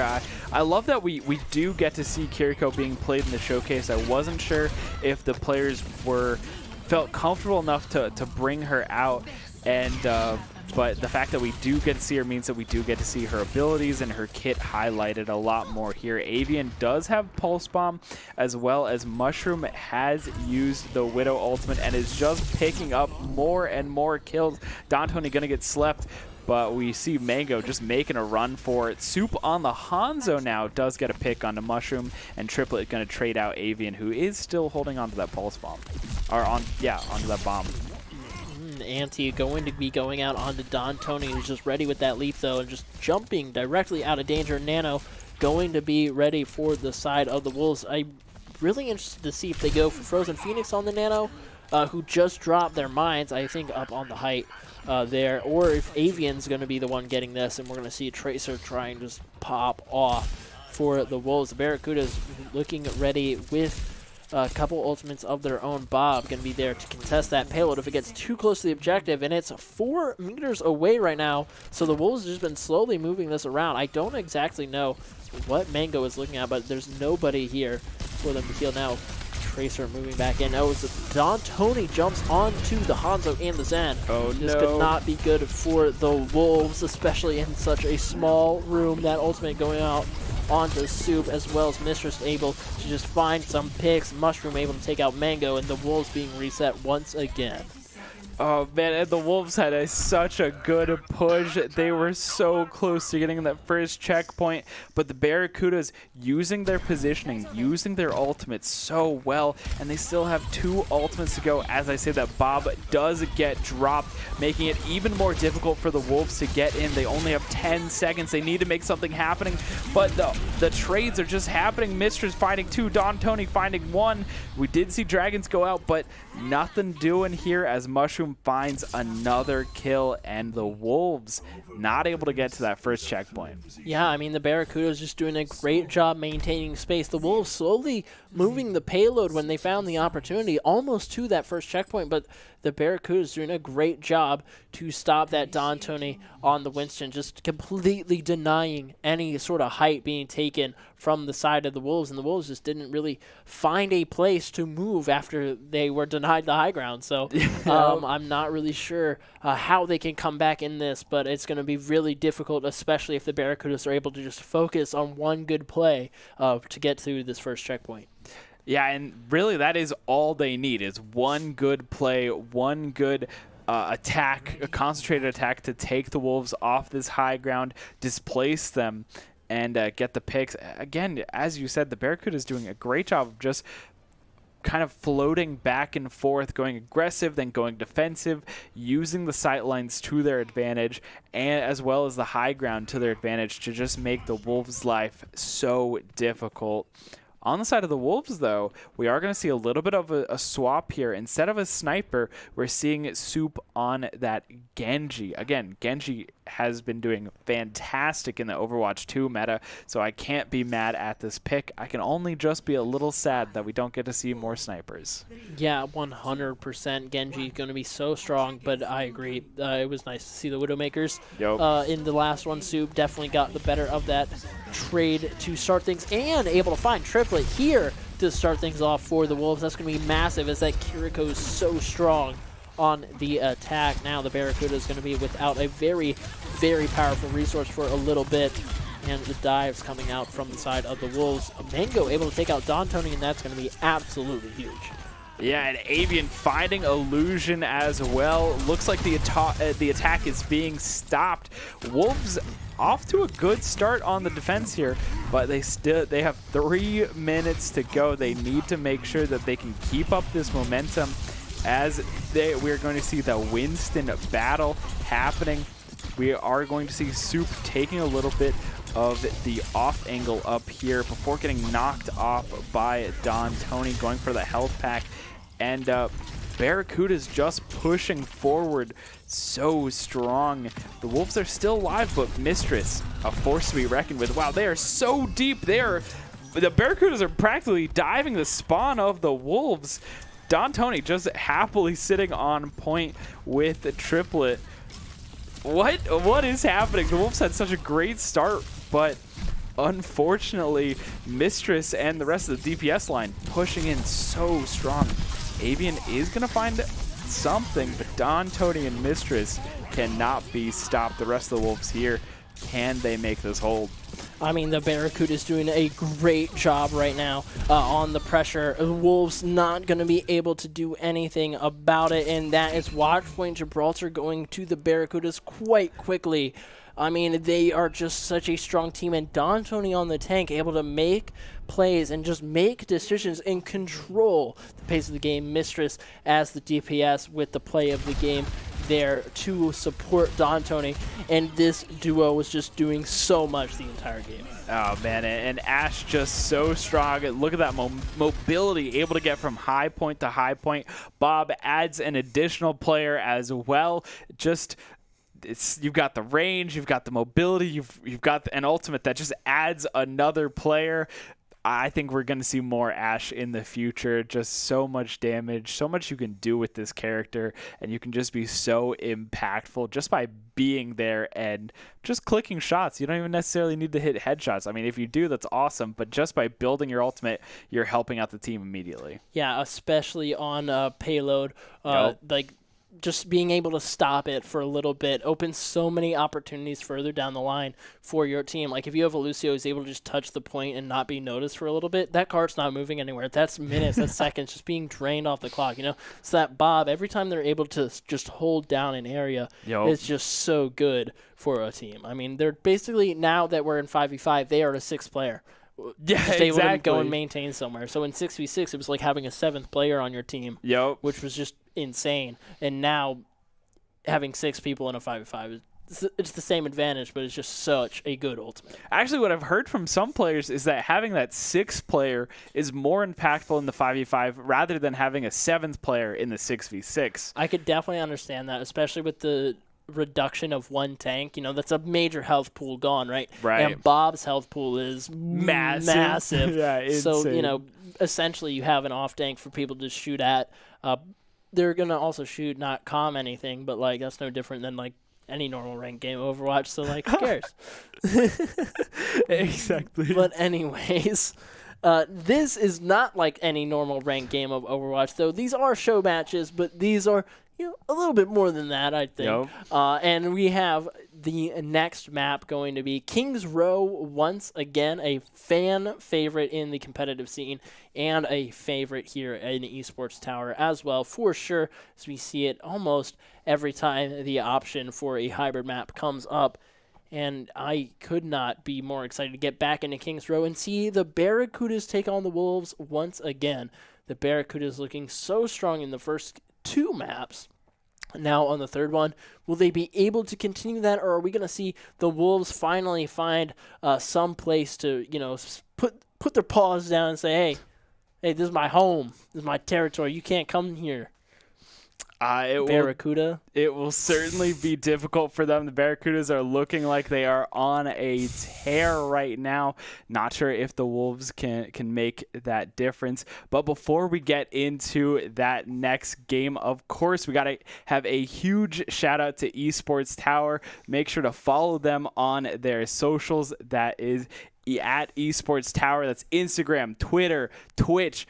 Basically, Esports Tower, wherever you find them, you're going to find some great content, some great things. And then, of course, make sure to follow us on our socials as well. On Instagram, TikTok, Twitter, that's at Shenyu Esports. And everywhere else, YouTube, Twitch, that is going to be at Shenandoah Esports. So, again, a lot of great content coming out from both the Esports Tower and Shenandoah Esports. You're not going to want to miss any of it, like these next games, which are going to be amazing because Kings Row is awesome. Yeah, I 100% agree. Definitely check out Esports Tower and esportstower.com. Go check out their free trial thing. Get some coaching for yourself. esportstower.com. Go check it out. But yeah, I mean, Kings Row going to be a fan favorite. We saw it earlier tonight. We saw the Falcons do have a great game on it, and we're going to see who's going to have a great game on it now. Will it be one team? Will it be both teams? Will it be the Barracudas or the Wolves? We'll have to find out. I'm really excited to see the Widowmaker once again on the start. Hopefully Mushroom and Soup have the duel. Mushroom Soup have the duel again. Soup. Have the duel again from the DPSs. Frozen Phoenix going to be on the Orisa to start things off for the Wolves, taking on Don Tony, who's looking at Reinhardt right now. Yeah, and I mean, that does make sense. Last show match on Kings Row, we did see both teams going for the Reinhardt, so it does make sense that Don Tony is favoring that Reinhardt. We do see a little bit of a switch. It looks like Mistress going to be taking that Widowmaker role, which, I mean, based on how well they played on the Ashe, more power to them. I hope that we can see some awesome Widow play. And then we see a character that we haven't really seen much of at all, which is Mushroom on the Mei. I have not seen a lot of Mei in Overwatch 2, and I'm honestly not sure how she stacks up here, but Mistress, doesn't matter, finding a quick headshot onto Mango. And a quick headshot on Deed, as well as a massive wall, going to be allowing so much damage to go out onto Frozen Phoenix for the Wolves. And, I mean, this has just been really well played from the Barracudas so far on defense, and taking out Avian early on in the fight is a very massive play as Don Tony decides to move forward as the Reinhardt with the rest of the Barracudas towards the spawn doors. Mushroom able to take out Mango, and now Frozen Phoenix going to be getting very low, able to find one and get some heals. This could be bad for the Barracudas if the Wolves are able to continue to turn this in their favor, and they're looking to as the Lucio bounces back onto the scene. Soup able to find triplet for the Wolves. That's going to be big. I-Field also coming down. Don Tony getting separated from the team and also taken down by Avian. A massive wall coming out from the Mei there to make that play happen. Now Frozen Phoenix going to be moving forward with the rest of the team as the Wolves secure checkpoint 1 at least a couple ticks.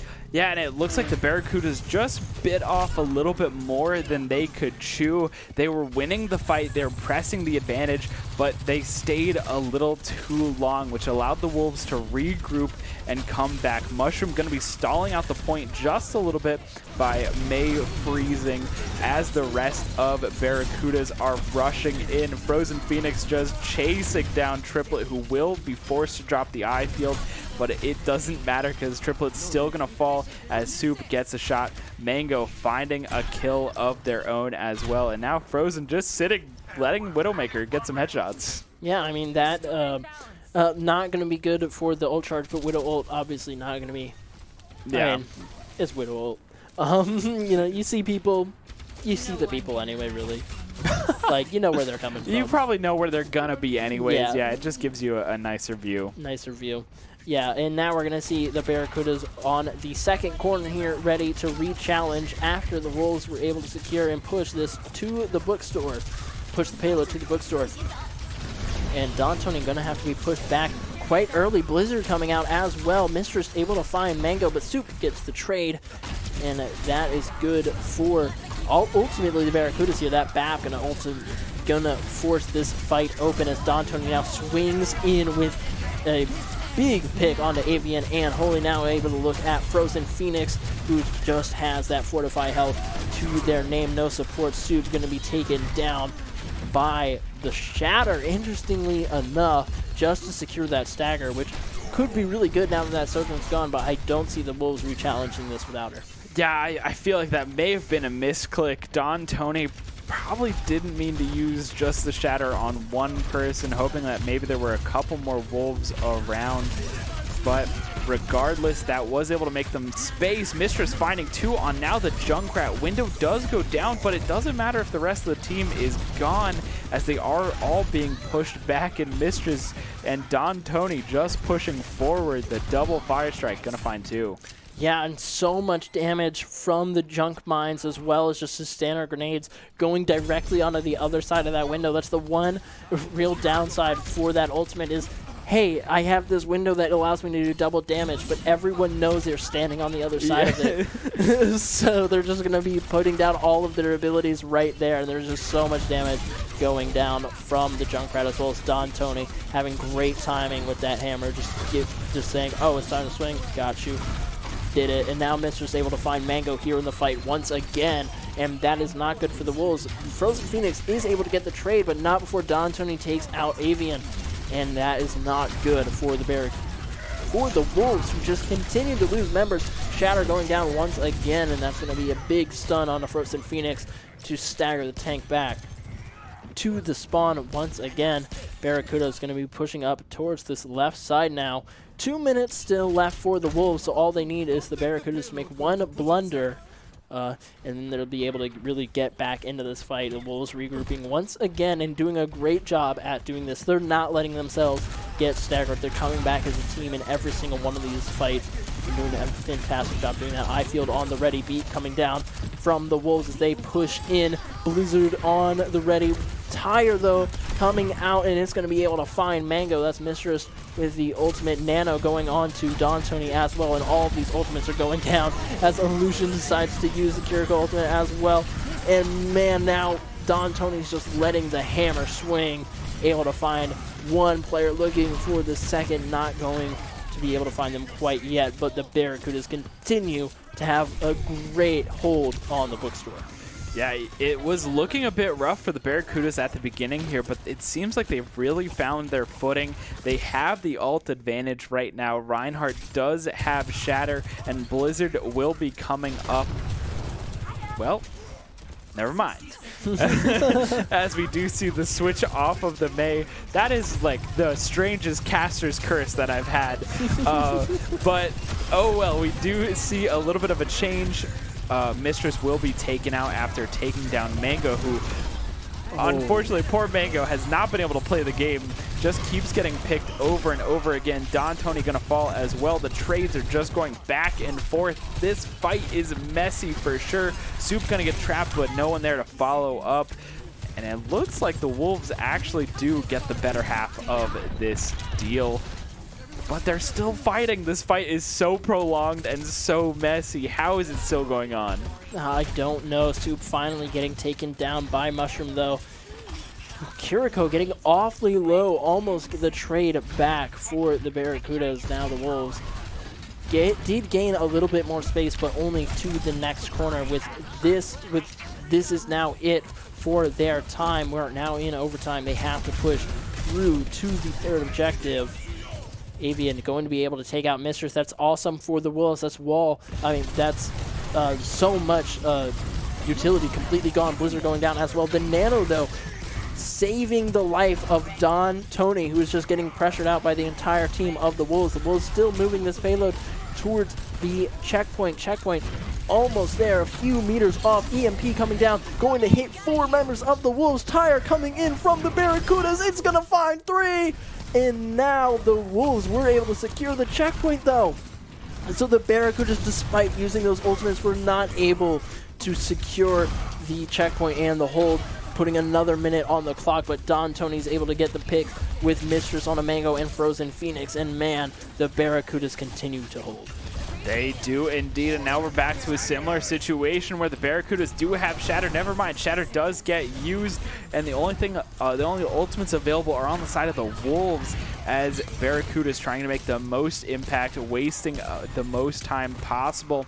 Only 50 seconds remaining, and this last point of this map is so difficult. It's so hard to push in because of how close that spawn is and because of the angles that the defenders can take. Mushroom on the Widowmaker, able to find Mango, who has been having, admittedly, a fairly rough game, just keeps getting picked over and over again. We do see Beat go down on the side of the Wolves, as well as Nano on the side of Barracudas. But again, nothing doing. Really just some ult flexing, but not able to find anything except for Don Tony picking up Avian. And that's going to be big early pick that may going to be taken out of the fight almost on the Blizzard as well. I don't think they'll be able to come back in it before overtime hits. Soup finding picks on a Mistress and taking out another tire. Mistress able to build a one so fast. Frozen Phoenix now trying to win out the fight between Don Tony. Is not going to be able to. Don Tony gets the Kiriko ult on their side and is able to rush in as well. Just so much support value going on to that Reinhardt right there, as well as, man, the support line being taken out from the Wolves. It's just back and forth on the point, though. Right now, still one player from the Wolves is on it. Mushroom just waiting in the back line for something to happen and end the game, and there it is. It's going to be Mistress finding the pick on the Avian. Mushroom was already popping off, walking away from the computer. Like, that round's over. A great hold from the Barracudas, but I think an even better push from the Wolves. They did such a good job. Sure, they had a fantastic opening on Kings Row, able to get that point so quickly, were then stopped. Their momentum completely washed away by the Barracudas, who were holding that second point right at Bookstore, and then the Wolves able to get a second win to push through, complete that second checkpoint just barely, and then push the payload a good distance before finally falling. So a great push for the Wolves. Again, if they can hold this first point, if they can waste enough time on this first point, I really do think they have a chance of taking a map off of the Barracudas here. Yeah, I mean, this could be a great opportunity for the Wolves to do just that. The Barracudas looking really strong, but definitely their errors are being picked out by the Wolves. We've seen Soup be able to just, find Triplet standing in the wrong spot in one fight, and they're able to gain so much space off of it. Or you just have Don Tony make a push and then get separated from his healers by a Maywell or something. And it's just all of these great plays happening that are just denying the Barracudas this really this great win. But the Wolves looking so strong here, and they're going to have a great defense now, hopefully, to keep this up. The Barracudas are coming in swinging. They are diving into the Wolves. We do see trades coming back and forth. Yeah, what is happening here? Trades are going back and forth, but it will go in favor of the Barracudas. Their very quick start paying off for them. Yeah, completely taking the fight off the checkpoint back into the second street. It's just going to be a really great play. I mean, why would we fight on the point when we could just fight past the point? And the Wolves let them do it, and they were like, oh, okay, I guess we're fighting here now. And now this is where the fight is going to continue to happen as the Barracudas round corner number one with the payload. 5 minutes and 30 seconds on the clock. An incredibly fast pace to open up the game. It was so fast. I mean, both teams already spent so much time fighting in front of Bookstore. They wanted to continue that as they just let the Barracudas sit on point, get that point so fast. Now 5 minutes and 20 seconds on the clock for the Barracudas. They just have so much time to work with. Mushroom on this Genji, just doing so much. The DPS line for the Barracudas just getting kill after kill after kill. And an Illusion moving forward with the Genji on that Lucio. So much speed, and having that healing there with the pocket is just going to be so good. And in Overwatch 2, I've heard from some high-level players that Lucio's basically DPS. Yeah, like, I mean, like EB bouncing around, yeah, you can put it on heal, but that speed, as we just saw, carrying that Genji forward for the team is just going to be able to do so much as far as taking space. You allow Genji to kind of play as an off tank as you're able to heal him as well. So just able to get so much value, and the boop onto Holy from Illusion. Oh, you don't want to be Holy right there for the Wolves. Mushroom able to follow it up with a blade onto 3 of them, looking for the 4th. Is not going to be able to find it quite yet. Looking for a boop onto the Genji as well. It's going to be Frozen Phoenix, but they're just getting pushed off by the Reinhardt, and that's the Barracudas hitting the checkpoint number 2, and now wrapping around potentially to end the game. Wow, the Barracudas have really let it rip. Speaking of that, Mistress does have the Rip Tire. They are just using it as a defensive ultimate. Has the Beyblade. Yeah, letting it rip. But yeah, wow, the Barracudas, an insanely fast map side, attacking side. I don't even know what to say about that. Soup, of course, getting play of the game on that Sojourn, but wow, the speed at which the Barracudas played, they just completely caught me off guard, and I'm sure caught the Wolves off guard as well. They were not ready to deal with that aggression. Yeah, I mean, an incredible way to open it up. I mean, Lucio amp speed. Let's just say that in this game, like, I don't know what change happened to it, but this dude be moving teams so far now. Like, the entirety of the Barracudas started at the door. Lucio hit the E button, and they were past the point by the time that speed ended. Past the hotel, past the point, already fighting in the street, and like 3 people were gone. Like, it is such an insanely fast game now in Overwatch 2, and I think it is just so much fun.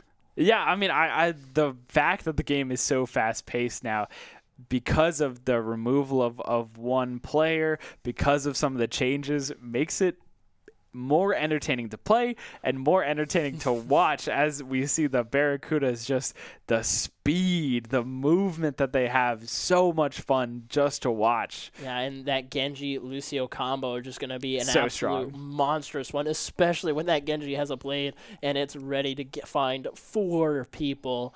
And now that's only 4 out of 5. Man, what a great King's Row going to the side of the Barracudas. But the Wolves definitely having the best showcase so far. We'll see if they're able to keep it up as we head to Control Nepal next and for the final match of the evening. Hey, this is what we said before. If Control isn't on Lijiang, where else would it be?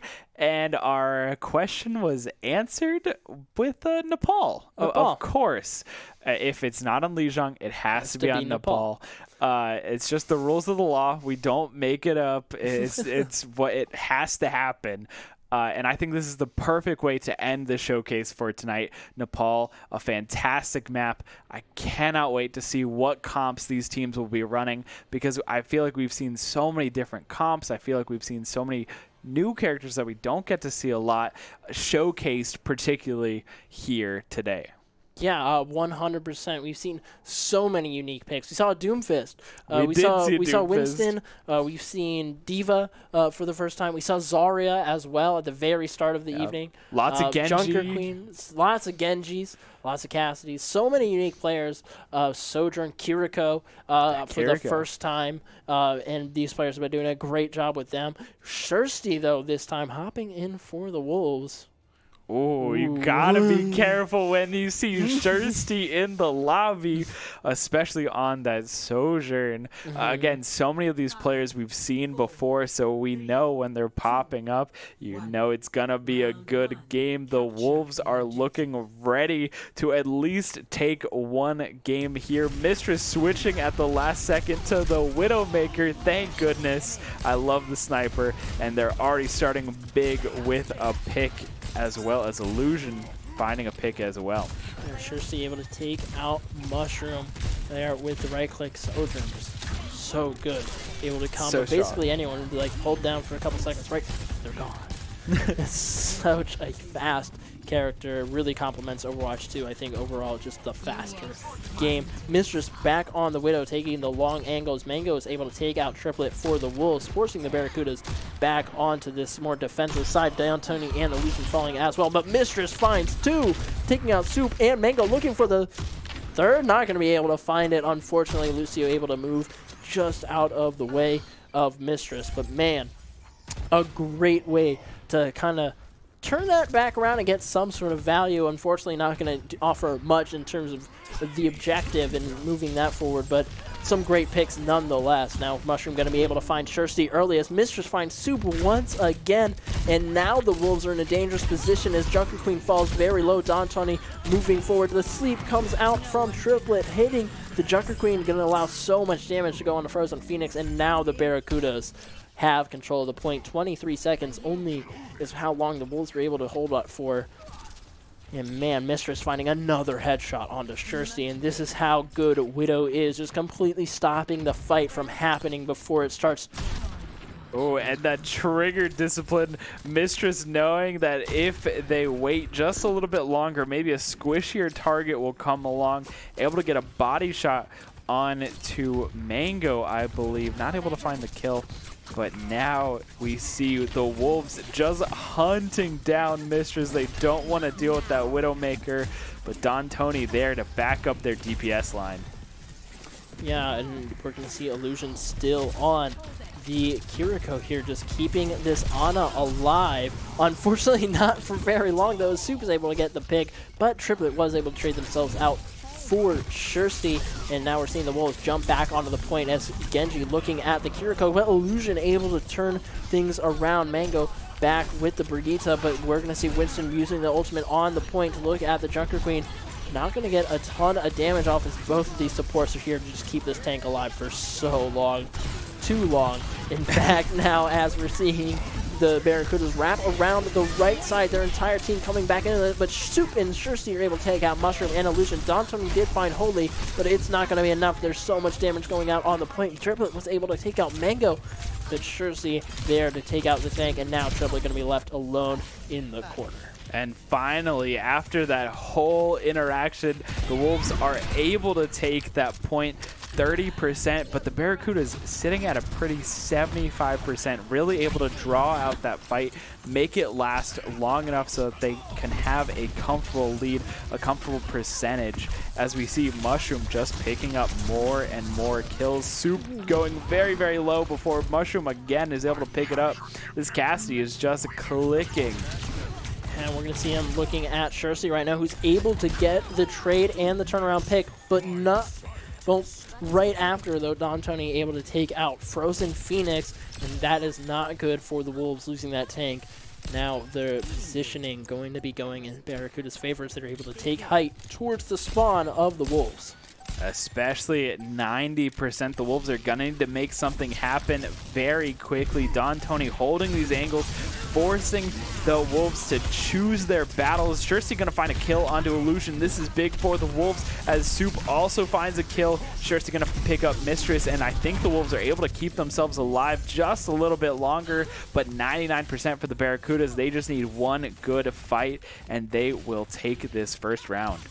The Barracudas are going to have to be very careful of this High Noon, as well as Winston ready with his ultimate once again.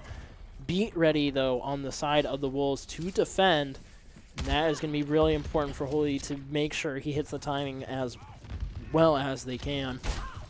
Perfectly would be ideal, but we're going to have to wait and see. Barracuda's using that visor to look through the wall, but Shirsty's able to get the pick onto Mistress. High Noon coming down. Not going to have the angle on anybody just yet, but waiting for the head to peek them. Not going to be able to find it, and that's another ultimate gone from the Barracudas. Winston using theirs. Now no ultimates left for the side of the Wolves as Beat goes down. Beat goes down and saves the Wolves from that monkey ultimate. Now Mistress going to be able to take out Mango, but the Wolves were able to secure the objective in the middle of it, and that is a very good turning point for the Wolves. And man, finally they're able to, one, take an objective, and two, just have such a good round there, able to stagger off the Barracudas, and the Barracudas not fighting on point in the end is going to cost them. I told you, with Shirsty on this roster, the Wolves have way more of a fighting chance.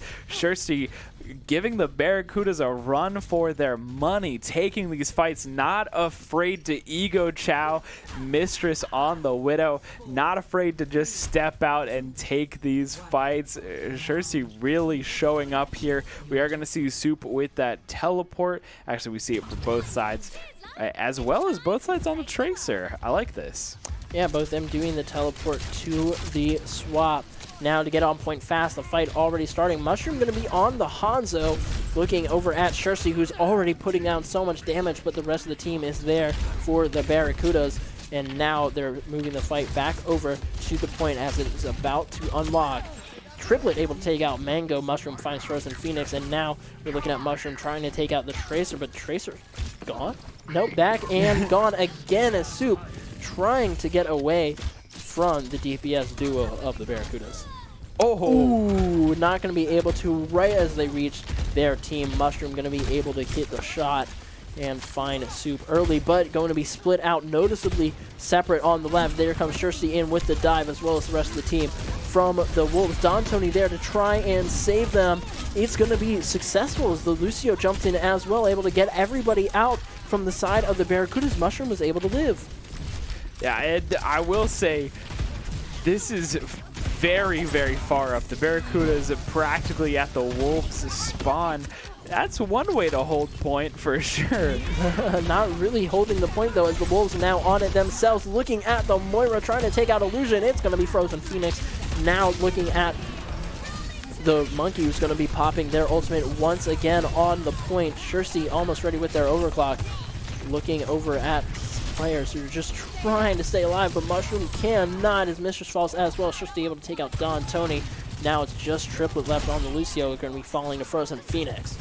Oh my gosh, and Shursty as well as Frozen Phoenix putting in so much work right now. The Wolves able to take control. They do have control of the point, and they have ultimate advantage. We are going to see Rage from Junker Queen come out soon. We do have this Soup with the Pulse Bomb and Shursty with the Overclock, as well as Beat coming up soon. Speaking of Beat, Triplet will drop Beat for the side of Barracudas. Soup gonna find Mushroom with the bomb. Don Tony gonna find Mango on the Brigitte. Mistress gonna be able to take out Holdy, and that is taking the Beat out of the game as well. Triplet was finding Shursty, but Soup got the trade onto Mistress. Could go back in the Barracuda's favor as they are able to stay on the point here. The Wolves slowly just getting forced off of it, and 68%, almost 70 now, going the way of the Barracudas. The Wolves having to bounce back in the next team fight here to really establish themselves on the point. Yeah, unfortunately, the Wolves invested so much in that fight, and they weren't able to walk away with too much. That the Barracudas now have the advantage. They're sitting here. We're going to see Mistress coming from the side, picking up two. The flank just working out so well for them. Yeah, and they're going to be getting the third as well onto Shursty after doing a lot of damage out onto Frozen Phoenix. A great play from the Tracer for the side of the Barracudas. Now Mistress moving back into the backline once again, but the objective is secured. Now we'll be heading into the round number 3. The Wolves looking still really good. Unfortunately, though, the Barracudas definitely had the better of that round, just able to maintain the space and just not let the point go over to the side of the Wolves really at any point during the round. Yeah, for sure. I mean, the Barracudas holding space in a very unique way, pushing up so far. It worked out for them, though. They were able to get a good chunk of their percentage because they held in such an unorthodox way. It looks like the Barracudas are just catching the Wolves off guard. I mean, me too. I would not expect the Barracudas to act like that, but such a fast round to start them off on that map number 2, the round number 2 for Nepal. And interestingly, we are going to see Mushroom go over to the Widowmaker, which is quite unique because there's like no long range angles on this part of the map. So we'll see how well that works out for them, and not going to be working out at the start as Stursty's able to find the right click onto their head, and now we're going to see the Wolves put pressure towards the Mega Pack over on the left side, but the Barracudas seem to have control of it now. Anti going out onto Don Tony as the Stursty's able to take out Illusion. that's looking good for the Wolves, forcing the Barracudas off this side. Triplet able to get the boop on the Frozen Phoenix, though, as Mistress finds Holy, and this is just back and forth. Yeah, wow, it really looked like the Wolves had one out, but out of nowhere, the Barracuda is able to find that team kill and take a first point. Also, it looked like Don Tony was not going to make that jump, and I really thought that Winston was just about to jump to his death. I was a little worried about it as well. But actually, I didn't know you could get up on that bookcase. It's such a good high ground. So I'll be using that later. But we're going to see Don Tony just challenging here over on the right side with the rest of the team and doing a great job bouncing in on target, focusing. Shursty was able to find Mushroom. We'll see if they go for the switch here off of the Widow now.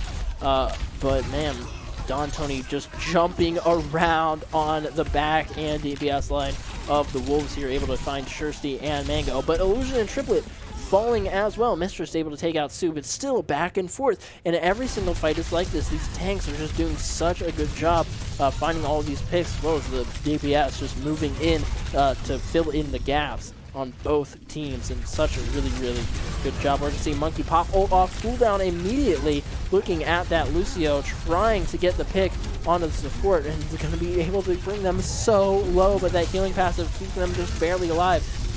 Soup, though, with the dash, able to find two, and Frozen Phoenix with another pick onto Don Tony. We're going to a quick pause real quick, but the Wolves have all their ultimates ready. Yeah, the Wolves have all of their ultimates ready, and they did just win out on this fight. Shursty hunting for more, gonna find Mushroom, who is still on this Widowmaker. I really thought we would have seen a switch earlier in this game. I think there it is. I think it was a good try in the beginning, but if it doesn't work, adapt, change it up. I think the Genji will work much better in these tight corners than the Widowmaker, but Shursty looking unstoppable. Overclock has been popped, finding both supports on the side of the Barracudas and just looking for more. Soup gonna hunt down a Mushroom, and Wolves keeping control of the point. They still have 3 ultimates to their name to play with. Yeah, and this could definitely go the Wolves' direction. They've been playing a great game so far. And as well as Mushroom just not getting that swap on a Genji earlier is allowing more ult charge. We already see Blade go over to Soup. This could win them a fight. So really, really important, the character choice here on this map. We're going to have Beat ready for the side of the Wolves as well. Amp going out, but that's going to be a big anti-heal onto one of the players. Unfortunately, not going to result in a kill. Mango going to be dropping, but Soup with the Blade going to be finding Illusion, and Don Tony looking for the third. It's going to be Mushroom. Mushroom able to get out of the Blade just in time, but not before Shursty gets the lock on. And like that, the Wolves still able to keep control of the point. They did use a lot of their ultimates, but I think it was well worth it now that the point is getting closer and closer. Barracudas have probably just one more push. Shursty gonna get knocked off by Triplet. What a fantastic boop. This may be what the Barracudas need. They do have the Pulse Bomb at will. Monkey has been popped, and they are using it to their advantage. That is going to be 3 kills down. Don Tony finding a 4th out of Monkey, and Barracudas now have control of the point, 70% and climbing. They need to keep control of this as the Wolves are at 99%. Any sort of fault on the side of Barracudas will end in the Wolves' victory. Yeah, and Mushroom ready with that Blade as well. It could be exactly what the Barracudas need to win this fight. Don Tony going to be jumping in and taking out Mango very early. Mushroom popping the Blade, finding Shursty and Holy, and that's going to be a huge 2 picks immediately following that pick onto the Ana. That's the fight 1 for the Barracudas, and potentially the game 98-99. And that is going in the direction of the Barracudas. The Blade doing exactly what it needed to at the perfect time. So we thought that maybe the Widow pick was bad, but it was just perfectly delaying the Genji Blade until the moment where it would win the game. And speaking of the Widow pick, Mistress getting the play of the game on this Widow. Of course, this was the first map. Oh my gosh. Such good shots. Nowhere is safe. You cannot hide from this Widowmaker. No, absolutely not. And especially when they have their ultimate. I mean, just so easy. Just line up. Yeah. so free. Just line it up, wait for them to Great job, though, leave from cover. Mistress, because it actually is not that easy. It's really, really difficult to hit all of those shots. So they did a fantastic job, especially earlier on King's Row and things like that, with the Junkrat doing such a great job. So, great DPS players on both of these sides. We saw Shirley do such a great time. And, man, speaking of DPS players, who's our player of the week?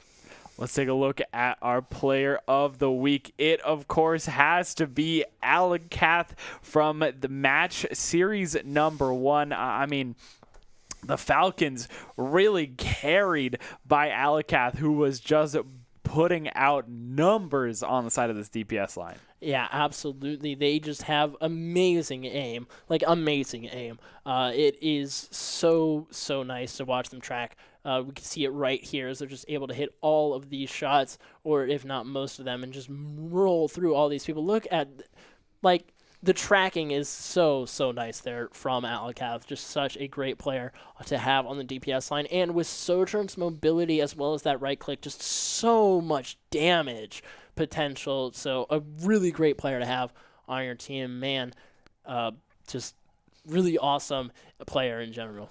Yeah, Alakath just putting in work. Oh my goodness. It is fun to watch this, and then hunting down anyone who escapes. You think you're safe, and then Sojourn just slides up to you, and Sojourn slides in. You are not safe. And of course, Alakath isn't just a Sojourn one trick. Also got that Soldier 76 on lock.